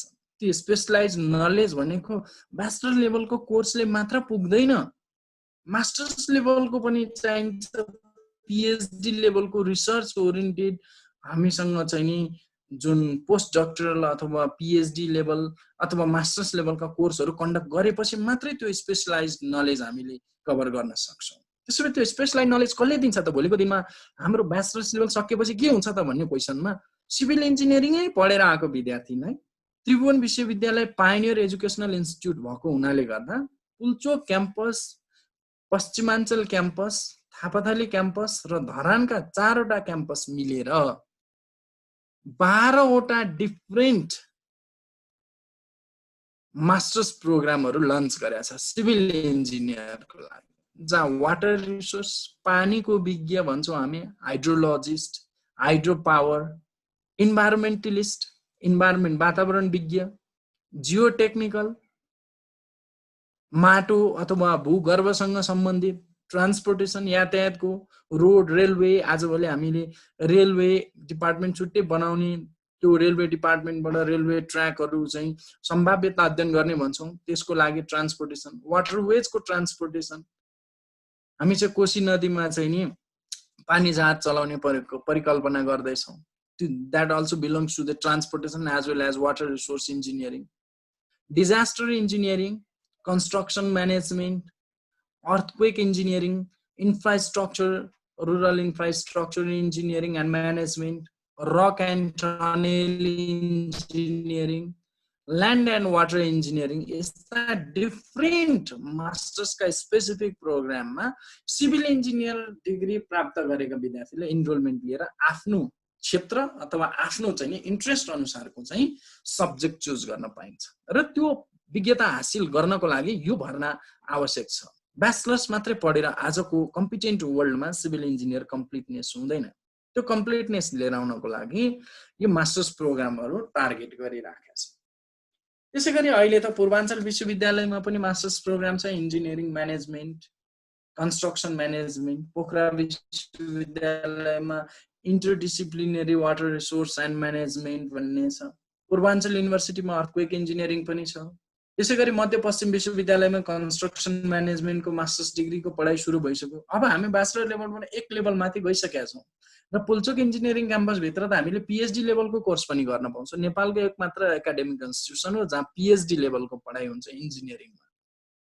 भनेपछि अब हाम्रो लेभल एडभान्समेन्ट हुँदैछ भने त्यो स्पेशलाइज नलेज एक्वायर्ड गर्ने जुन अघि हामीले कुरा गर्यौं यो सबै काम गर्न त्यो सबै क्षेत्रमा चाहिँ स्किलफुल इन्जिनियर चाहिने हो भने त्यो स्किल जेनेरेट गर्नलाई हाम्रो एजुकेसनमा पनि अपग्रेडेसन चाहिन्छ। त्यो अपग्रेडेसन भनेको मास्टर्स, पिएचडी, पोस्ट डक्टरेट र रिसर्च ओरिएन्टेड प्रोजेक्टहरुमा इन्भल्भमेन्ट हुने हो। र अहिले आजको म तपाईहरुलाई तथ्याङ्क भनौं, नेपालमा 22,648 जना इन्जिनियर छन् आजको दिनमा। यो हाम्रो नेपाल इन्जिनियरिङ परिषदमा दर्ता नभएसम्म कामकाज गर्न पाइँदैन। कहीँ कतै जागिर खुल्यो भने अप्लाई गर्न पाइँदैन। कहीँ कतै म सिभिल इन्जिनियरिङ प्र्याक्टिस गर्छु भन्दा तपाईको लाइसेन्स चाहिन्छ। त्यो लाइसेन्स लिएका मात्र इन्जिनियर 22,648 जना रहेछन्। यसको करिब 20% चाहिँ लगभग तपाईको 4,000 जना जति चाहिँ एब्रोडमै हुनुहुन्छ र बाँकी रहेको 18,000 चान्चुन चाहिँ इन्जिनियर, सिभिल इन्जिनियर मात्र 18,000 चान्चुन चाहिँ नेपालमा हुनुहुन्छ, 4,000 बाहिर हुनुहुन्छ भने त्यो 18,000 मध्ये लगभग 60 to 70% चाहिँ हाम्रो प्राइभेट सेक्टरमा इन्भल्भ भएको भेटिन्छ तथ्याङ्क हेर्दाखेरि, र बाँकी रहेको रेस्ट 40 to 30% चाहिँ नि डिफरेन्ट कोअपरेसन एजेन्सीज, गभर्नमेन्ट सेक्टरमा र क्वासी गभर्नमेन्ट भन्छौँ, जस्तै एनआरए क्वासी गभर्नमेन्ट हुन सक्छ हैन, यस्ता डिफरेन्ट ठाउँहरुमा इन्भल्भ भएको भेट्छौँ। र यति छिटो 50 वर्षको इतिहासमा 22,648 इन्जिनियर आएको छ, जम्मै 50 वर्षको इतिहासमा। अझै तपाईहरुले हेर्नु नि 2010 मा म ग्रेजुएट भएर निक्लिँदाखेरि मेरो दर्ता नम्बर 6,663 हो। अहिले यहाँनिर तपाईले हेर्नुभयो भने 6,000 बाट बढेर 22,000 पुगेको छ। 16,000 इन्जिनियर बढेका छन् 10 वर्षको इतिहासमा। अब कल्पना गर्नुहोस् तपाईहरु 4 वर्ष पछाडी इन्जिनियर भएर निक्लिँदा यो पर्सेन्टेज कतिमा जान्छ, कति म्यान पावर निक्लिन्छ, र कतिजना त एडमिसन लिइसक्नु भएका र अलिअलि एक दुईवटा सब्जेक्टका ब्याकहरु बाँकी रहेर बस्नु भएको पनि होला, उहाँहरु सबै निक्लिँदा अबको 5 वर्ष पछाडी चाहिँ हामीले यो आँकडा हेर्नु भने झन्नै डबल हुन्छ।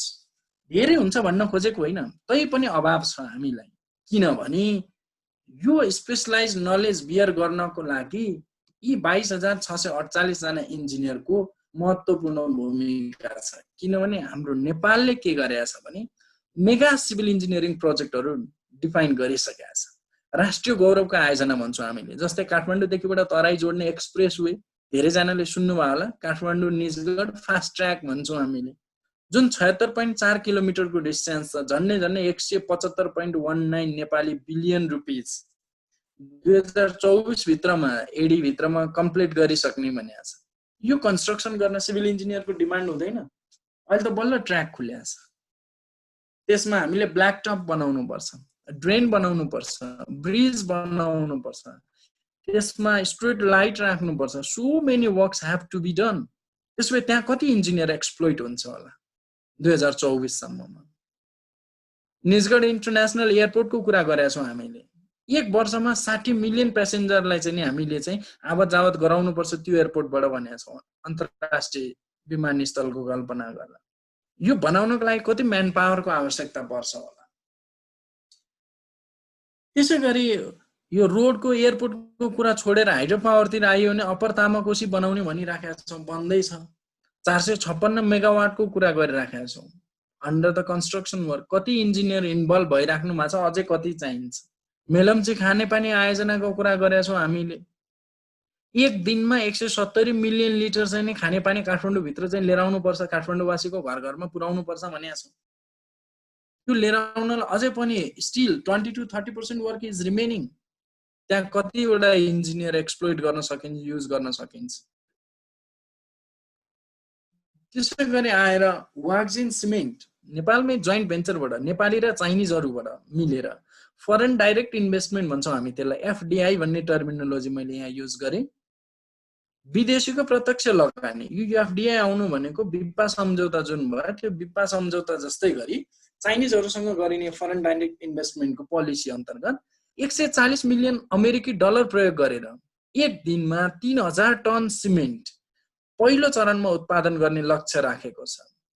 वाग्जेन सिमेन्ट भन्नेले Nepal Chinese joint venture company यो सिमेन्ट इन्डस्ट्री बनाउन र सिमेन्ट इन्डस्ट्री अपरेसन गर्न, सिमेन्ट इन्डस्ट्री मेन्टेनेन्स गर्नलाई कति धेरै सिभिल इन्जिनियरको आवश्यकता पर्ला।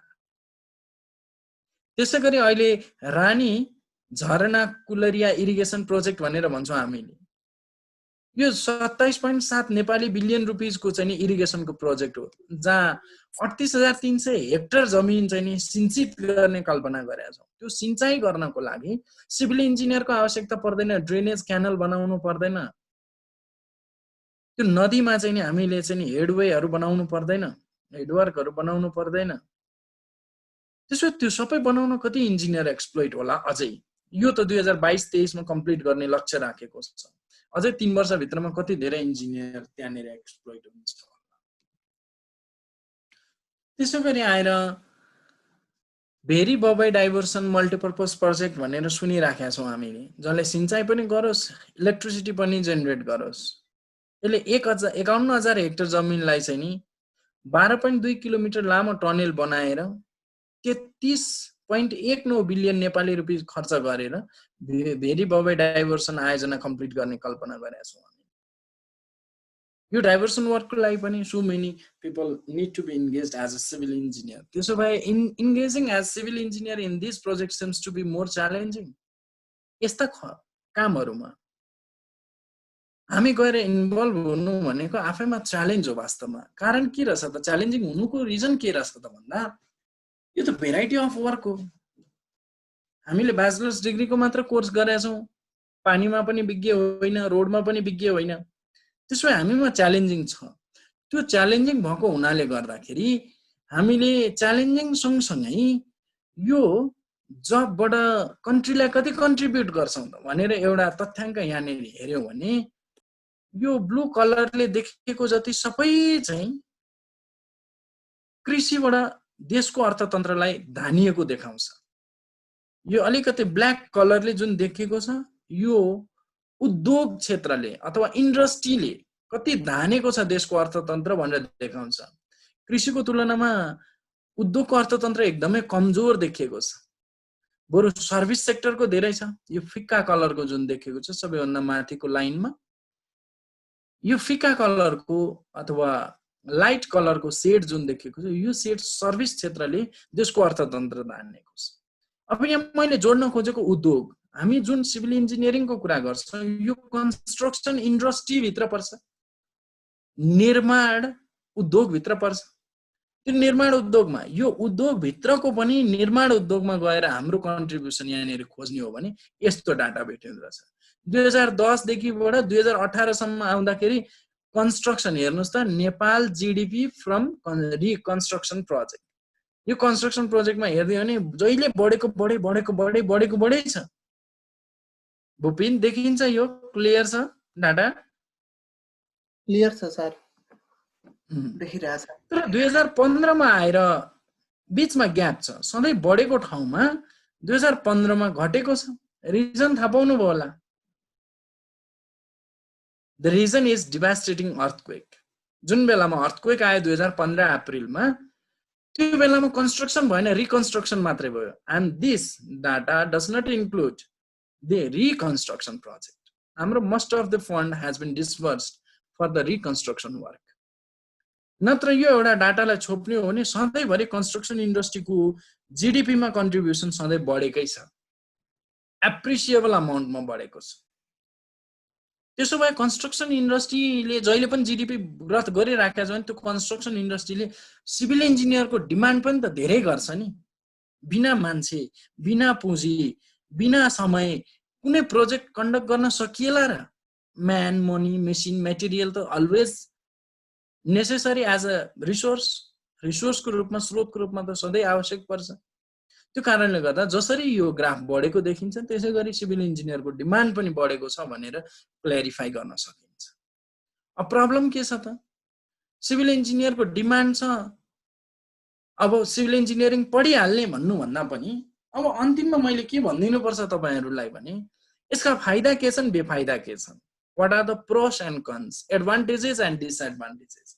एडभान्टेजेसको फर्ममा हेऱ्यो भने जति तपाईँ बढी क्वालिफाइड हुनुहुन्छ, जति बढी तपाईँ कम्पिटेटिभ हुनुहुन्छ, त्यति राम्रोसँग तपाईँलाई कुनै कम्पनीले अथवा राज्यले पे गर्छ, पैसा तिर्छ, तपाईँलाई हायर गर्छ र तपाईँलाई एउटै जबमा निश्चिन्त भएर राखिराख्छ।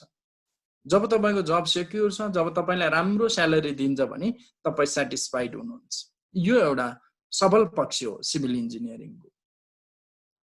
अब म रोडमा काम गर्छु भनेर तपाईँले रोडको प्र्याक्टिस गर्नु, अबको 2-3 वर्ष पछाडि तपाईँलाई रोडमा काम गर्ने इन्ट्रेस्ट लागेन, बिल्डिङमा लाग्यो, कसैले रोक्दैन। There are ample of job opportunity. रोडमा काम गरे मान्छेले बिल्डिङमा जागिर नपाउने भन्ने हुँदैन। हाइड्रो पावरमा काम गरे मान्छेले भोलिको दिनमा एयरपोर्टमा काम गर्न नपाउने भन्ने हुँदैन। सिभिल इन्जिनियरिङको यति धेरै अपर्च्युनिटी छ, जुनसुकै फिल्डमा तपाईँ जान सक्नुहुन्छ। हामीमा कति केसहरू तपाईँहरूले हेर्नुभयो भने नेपालमा वाटर रिसोर्समा मास्टर्स पिएचडी गरेका मान्छेहरू पनि बिल्डिङ कन्स्ट्रक्सनमा काम गरिराख्नु भएको छ। जस्तै तपाईँहरूलाई एउटा इक्जाम्पल दिउँ, हिजो आज लेटेस्ट न्युज सुन्नु भएको छ, इच्छाराज तामाङ जसले सिभिल मल बनाए, सिटिसी मल बनाए, उहाँ हाउसिङमा लागेर भयभरको सबै सम्पत्ति सकेर अहिले लिलामीमा चढ्नु भएको छ। लिलामी भनेको जुन जुन बिल्डिङ लोन लिएर बनाउनु भयो त्यो बिल्डिङ चाहिँ अक्सनमा गयो, जुन ब्याङ्कबाट धरौटी लिएको त्यही ब्याङ्कले त्यो बिल्डिङ लिन लाग्यो। उहाँको मास्टर्स जुन छ इच्छाराज तामाङको, उहाँको वाटर रिसोर्समा, पानीको विज्ञले बिल्डिङ बनाउन नपाउने भन्ने त हुँदो रहेनछ नि। त्यो कारणले गर्दा यो सिभिल इन्जिनियरिङको राम्रो एडभान्टेज अथवा तपाईँले चाहिँ नि हेर्नुभयो भने यसको सबल पक्ष भनेको तपाईँको चाहिँ नि एउटा रहेछ एम्पल जब अपर्च्युनिटी, असाध्यै धेरै तपाईँको जब अपर्च्युनिटी छ।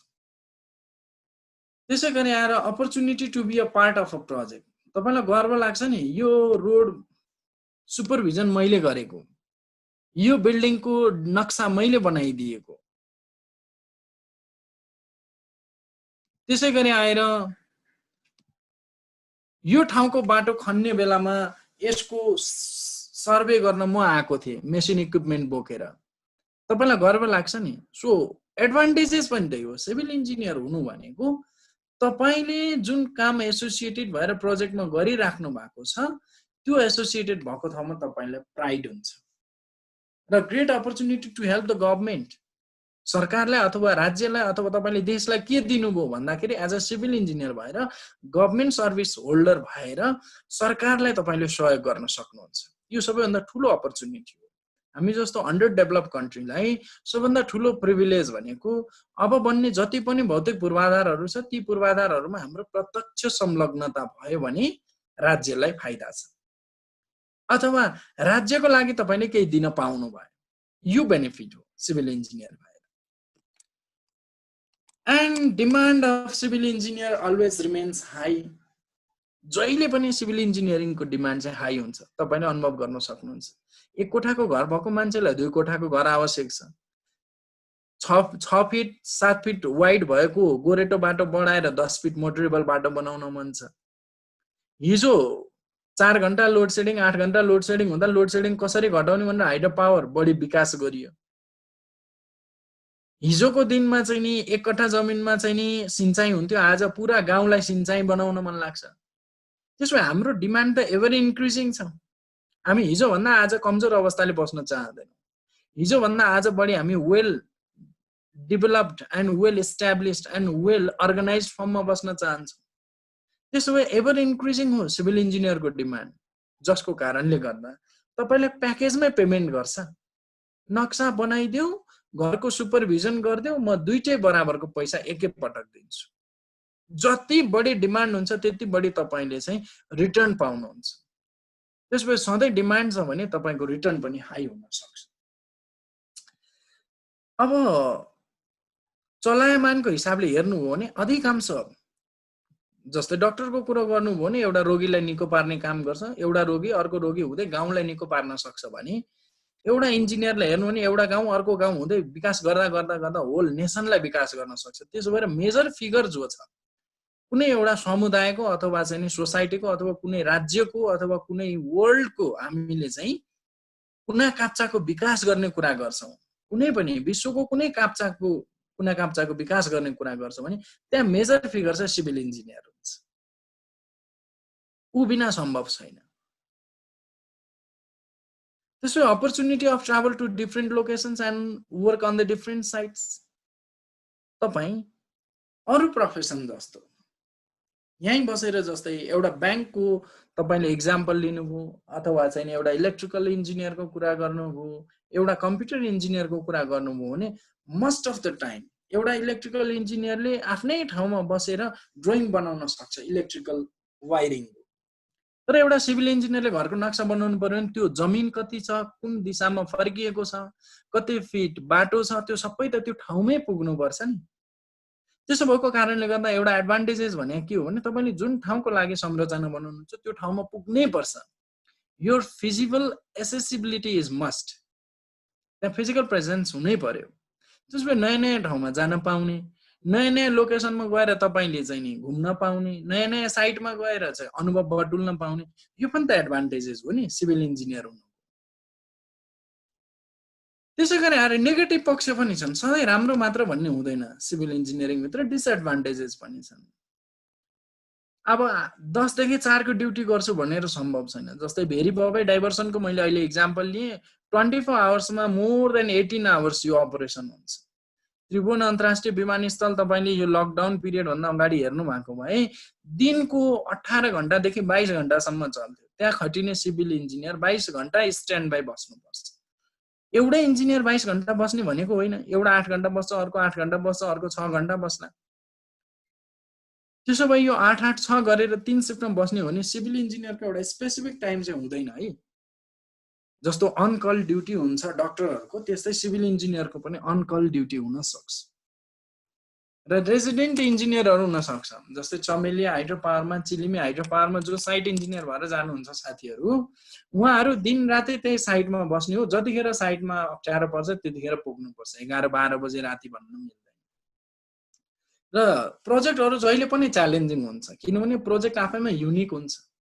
युनिक भनेको मतलब एक अर्कासँग मिल्दैन। खानेपानीकै प्रोजेक्ट भयो नि धनगढीको खानेपानीको प्रोजेक्ट र काठमाडौँको खानेपानीको प्रोजेक्ट फरक छ। रोडकै प्रोजेक्ट भए पनि दार्चुलामा बन्ने रोड र काठमाडौँभित्र बन्ने रोडमा अन्तर छ। रोडकै प्रोजेक्ट पनि आफैमा युनिक रहेछन्। त्यसो हरेक ठाउँका प्रोजेक्टहरू युनिक भएको हुनाले गर्दा कहिलेकाहीँ युनिक प्रब्लमसँग ट्याकल गर्न युनिक सोलुसन झिक्दा झिक्दै कहिलेकाहीँ दिएको समयभन्दा समय सीमा नाग्न सक्ने हुन सक्छ। जब समय सीमा नाग्छ तब प्रोजेक्टका कस्ट बढ्छन्। जस्तै मेलम्चीको इक्जाम्पल लिनुहोस्, आजभन्दा 25 वर्ष अगाडिदेखि मेलम्ची भन्ने शब्द सुन्दै आएका छौँ, आजसम्म मेलम्ची आएको छैन। यसको प्रोजेक्ट कस्ट त बढ्दो छ नि। हिजो अस्ति कम्प्लिट गर्दा भए थोरै रुपियाँमा हुन्थ्यो होला, 25 वर्ष पछाडि त इन्जिनियरलाई खुवाउने स्यालेरी बढेको छ, सिमेन्टको दाम बढेको छ भनेपछि प्रोजेक्टको कस्ट पनि बढ्यो। त्यसो भए प्रोजेक्टको डेडलाइन बढ्नु भनेको प्रोजेक्टको कस्ट पनि बढ्नु। त्यसै गरी अघि नै तपाईँहरूले कन्स्ट्रक्सन इक्विपमेन्ट यसरी उचालेको देख्नुभयो, त्यो रिस्की छ नि। बाँधेको ठाउँमा चिप्ल्यो भने सिभिल इन्जिनियर, अस्ति सुन्नु भएको होला तपाईँहरूले, साइटमै सिभिल इन्जिनियरहरू मर्ने, पहिरो गएको ठाउँमा ढुङ्गाले लागेर सिभिल इन्जिनियरहरू मर्ने, काम गरेको ठाउँमा डिफ्रेन्ट टाइपका इक्विपमेन्टहरू चलाउँदाखेरि एकदम नोइज पोल्युसनहरू हुन्छ, कसैलाई डर लाग्ने हुन सक्छ, अत्याधिक चर्को आवाजले डर लाग्छ अथवा एन्जाइटी हुन सक्छ। त्यसो भए यो चाहिँ हाम्रो लागि डिसएडभान्टेजेस हो। अनि अलिकति हाई प्रेसरको जब हो। हाई प्रेसर किन भन्दा सिभिल इन्जिनियरिङ कामहरू जहिले पनि ओपन एटमोस्फियरमा गर्नुपर्छ, तातो घाममा, पानी बर्खा भएको बेलामा, नेचुरल इन्भाइरोमेन्टमा, बाढी पहिरो आएको बेलामा चाहिँ नि सर्वे गर्ने मौसम पर्यो भने। त्यसो भएको कारणले अलिकति हाई प्रेसरको जब हुन्छ। र scrutiny of the quality of the work and materials from the third party, तपाईँले गरेको कामको निरीक्षण, तपाईँले गरेका काममा प्रयोग भएका कन्स्ट्रक्सन मेटेरियलको गुण परीक्षण तपाईँले मात्र गरेर पुग्दैन। तपाईँभन्दा माथिको सुपरभाइजिङ लेभल हुन्छ, उसले थर्ड पार्टीले आएर चेक गर्छ। त्यो थर्ड पार्टीले चेक गर्दाखेरि राम्रो भयो या भएन, गुणस्तर अरूले चेक गर्ने भएको हुनाले तपाईँलाई कता कता डर लाग्छ, यसले खोट लगाइदिन्छ कि काममा, यो एउटा डिसएडभान्टेजेस हो। र धेरैवटा पार्टीलाई एकै ठाउँमा चाहिँ इन्गेज गर्नुपर्छ, ठेकेदारलाई, मालिकलाई, इन्जिनियरलाई, लेबरलाई, सबैलाई एक ठाउँमा चाहिँ इन्गेज गर्नुपर्ने भएको हुनाले तपाईँले सबै पार्टीलाई मिलाउँदै तपाईँको टाइम इन्भेस्ट हुन्छ र अलि बढी रिस्की हुन्छ। किन ठेकदारले लेबरले पढेको हुँदैन, इन्जिनियरले पढाएको छ, अनरले नपढाइ हुनसक्छ, पढेको मान्छेले नपढेका मान्छेलाई बुझाउन धेरै गाह्रो पर्छ, अथवा टेक्निकल कुराहरू लगिराख्दाखेरि नन टेक्निकल कुराहरूले उनीहरूले बाज्ने हुन सक्छ। लोकल पिपलहरूको हिन्डरेन्स हुनसक्छ। सर्वे गर्न गयो, मेरो घरको बाटोबाट लिएर जाऊ, अथवा मेरो खेतबाट नलैजाऊ, अथवा मठ मन्दिर मास्न पाइँदैन, हाइड्रो पावर बनाऊ, ड्याम बनाउन पाइँदैन। यस्ता विभिन्न समस्याहरू आएको हुनाले अलिकति टिडिएस झन्झटिलो त छ, सँगसँगै अलिकति च्यालेन्जिङ जब हो यो। फाइनली यति गाह्रो भए तापनि हामीलाई पेमेन्टको हिसाबले really hard work always page of. जति मेहनत गर्यो त्यति तपाईँको मेहनत अनुसारको फल प्राप्त हुन्छ। यो दुईटा चार्ट हेर्नुभयो भने यता लेफ्टपट्टिको चार्टमा मैले सिभिल इन्जिनियरको स्यालेरीको कुरा गरेको छु। आजभोलि सरकारी तौरबाट एउटा कुनै इन्जिनियर म आफ्नो कन्स्ट्रक्सन कम्पनी खोल्दिनँ, म एन्टरप्रेन्योर बन्दिनँ, म चाहिँ नि गएर आफ्नो जागिर मात्रै खाने हो भनेर सरकारी सेवामा प्रवेश गर्छ भने उसको मोरलेस 35,600 रुपियाँ 700 रुपियाँ चाहिँ नि बेसिक स्यालेरी प्लस उसको एलाउन्स गरेर झन्झनै 43-44,000 हुन्छ। इन एन एभरेज 0 देखि 2 वर्षसम्म एक्सपिरियन्स भएका छ भने 50,300 रुपियाँ तलब चाहिँ नेपालमा भेटिन्छ एउटा सिभिल इन्जिनियरको एभरेजमा। यो प्राइभेट सेक्टरलाई पनि उत्तिकै उपयोगी छ। गभर्मेन्टको तुलनामा प्राइभेट सेक्टरमा अलि बढी स्यालेरी पाउने सम्भावना हुन्छ if you really have the competitive knowledge, if you really have the skill to handle the situation in the field, if you wish to go for remote area. यदि रिमोट एरियामा जान चाहने हो भने, अरूभन्दा बिल्कुल अलिकति अब्बल नलेज तपाईँले राख्ने हो भने तपाईँको पेमेन्ट हाई हुन्छ। र यसरी बिस्तारै बढ्दै बढ्दै बढ्दै गएको छ। 2 देखि 5 वर्षको एक्सपिरियन्स हुँदै हुँदै हुँदै 20 वर्षभन्दा बढीको एक्सपिरियन्स भएका नेपालका इन्जिनियरहरूले 1,38,000 रुपियाँ पर मन्थ चाहिँ स्यालेरी खाइरहेका छन्। यो आउनु अन्त गएर जागिर खाने कुरा गर्दैछु। यसो हेर्दाखेरि जति एक्सपिरियन्सको टर्म बढ्दै जान्छ त्यति 38%ले 42%ले 22%ले 6%ले 9%ले वृद्धि भएको छ। तर सामान्य अरू field salary comparison by experience the average progress of one salary over time, अरू कुनै फिल्डमा गएर जागिर खाने मान्छेकोसँग कम्पेयर गर्नुभयो भने यहाँ हाम्रो 38% वृद्धि थियो भने उसको 32% छ। इन्जिनियरिङ पढ्नु र सिभिलै पढ्नुको फाइदा यो हो। हाम्रो 42% वृद्धि हुँदा अन्य सामान्य फिल्डको 36% वृद्धि छ। हाम्रो 22% वृद्धि हुँदा अरूको 21%, हाम्रो 6% हुँदा अरूको 14%, 9%, 9%। र यसरी हेर्दा वृद्धि हुने दर चाहिँ हाम्रोमा सधैँभरि बढी देखिन्छ। टेक्निकल फिल्डको मान्छेलाई यो एउटा रिकग्निसन पनि हो। Finally hard work always page of. मैले अघि पनि भनिसकेँ, यदि तपाईँ जागिर खान जान चाहनुहुन्न, म रिस्क लिन्छु, एन्टरप्रेन्योर बन्छु भन्यो भने 1976 मा इस्टाब्लिस भएको नेपालमा लामा कन्स्ट्रक्सन कम्पनीलाई हेर्नुहोस्, कालिका ग्रुपलाई हेर्नुहोस्, 1984 मा आएको पप्पु कन्स्ट्रक्सन हेर्नुहोस्, it is also so famous, black listed पनि हो यो कहिलेकाहीँ पप्पु कन्स्ट्रक्सन, फुल भत्कियो भन्छौँ हामी। त्यसै गरी आएर स्वच्छन्द निर्माण सेवा हेर्नुहोस् 1987 मा इस्टाब्लिस भएको, सीई कन्स्ट्रक्सनलाई हेर्नुहोस् 1992 को लाई, Himalayan builders and engineers private लिमिटेडलाई हेर्नुहोस्। These are the successful entrepreneurial houses. यी सक्सेसफुल एन्टरप्रेन्योर बिजनेस हाउसहरू जसले नेपालमा कन्स्ट्रक्सन इन्डस्ट्रीमा असाध्यै धेरै सक्सेस एचिभ गरेका छ। ठुला ठुला हाउसिङ कम्पनीहरूदेखि लिएर हाइड्रो पावरका सेक्टरहरूदेखि लिएर अटो मेकानिकलका सेक्टरहरूदेखि लिएर सिभिल इन्जिनियरिङका सेक्टरलाई समेत यी बिजनेस हाउसहरूले क्याटर गरेको भेटिन्छ। त्यसै गरी इन्डिभिजुअल फ्रिल्यान्सर व्यक्तिको रूपमा हेर्नुभयो भने सक्सेसफुल फ्रिल्यान्स सिभिल इन्जिनियरको नाम लिनु पर्यो भने श्रीराम भगत माथि हुनुहुन्छ। उहाँ अहिले क्याम्बोडियामा हुनुहुन्छ। नेपालमा धेरै वर्ष चाहिँ नि धेरैवटा टेक्निकल एजुकेसनल इन्स्टिच्युटको इस्टाब्लिस गरेर Asian institute of technology and management AITM कुमलटारको इस्टाब्लिस उहाँले गर्नुभयो। विगतको सेन्ट जेभियर्स स्कुलको पनि इस्टाब्लिस उहाँले गर्नुभएको हो माइतीघरको। उहाँ कुनै समयमा त्रिभुवन विश्वविद्यालय अन्तर्गतको जुन हामी पुल्चोक क्याम्पसभित्र छ भन्छौँ इन्स्टिच्युट अफ इन्जिनियरिङ अध्ययन संस्थानको डिन पनि हुनुहुन्थ्यो उहाँ। यति धेरै फ्रिल्यान्सिङ कामहरू उहाँले गर्नुभयो र अहिले नेपालको लागि उहाँ चाहिँ 1 नम्बरमा चाहिँ नि फ्रिल्यान्स सिभिल इन्जिनियरको रूपमा काम गरेको भेटिन्छ। त्यसैगरी आएर सुमन नरसिंह राज भण्डारी हुनुहुन्छ, one of the chief civil engineer as a freelancer. उहाँ अहिले पोखरा क्षेत्रीय विमानस्थलको चाहिँ स्ट्रक्चरल इन्जिनियरको रूपमा वेल इस्टाब्लिस नाम हो। यो लगायत धेरैवटा इन्जिनियरिङ कामहरू उहाँको चाहिँ रिमार्केबल छ।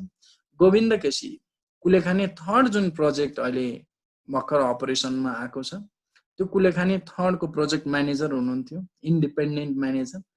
उहाँ हुन त रिटायर हो विद्युत प्राधिकरणबाट। डाक्टर गोविन्द आचार्य हुनुहुन्छ, युनेस्को को, युएनएचसिआर को, युएनडिपी को, हर्डको धेरैवटा ठाउँमा चाहिँ इन्डिपेन्डेन्ट फ्रिल्यान्सर सिभिल इन्जिनियर भएर, हुन त उहाँ पिएचडी होल्डर हो। पिएचडी होल्डर चाहिँ उहाँको जियो टेक्निकल विषयमा। र यस्ता नामहरू हामीले इन्डिपेन्डेन्ट कन्सल्टेन्ट इन्जिनियरको रूपमा चाहिँ फेमस भएको पाउँछौँ। भनेपछि यति धेरै अपर्च्युनिटी छ। Either you have to go for work in the government sector, or you can go for the successful business entrepreneurial houses as a intrapreneur, not entrepreneur. Or you can establish your own business as an entrepreneur. Or you can have the SS as a consultant freelance engineer. यस्ता धेरैवटा opportunity छ। त्यो कारणले मेरो विचारमा तपाईहरुलाई अहिलेको यो बेलामा सिभिल इन्जिनियरिङ फिल्ड किन रोज्ने भन्ने कुराको मलाई लाग्छ मोरलेस केही नभए पनि 10-15% आइडिया हिजोको जति नलेज थियो त्यो भन्दा अलिकति वृद्धि भएको पाउँछु मैले। र यति भनेर मैले तपाईहरुसँग फाइनली बिदा माग्नु पर्यो। Thank you.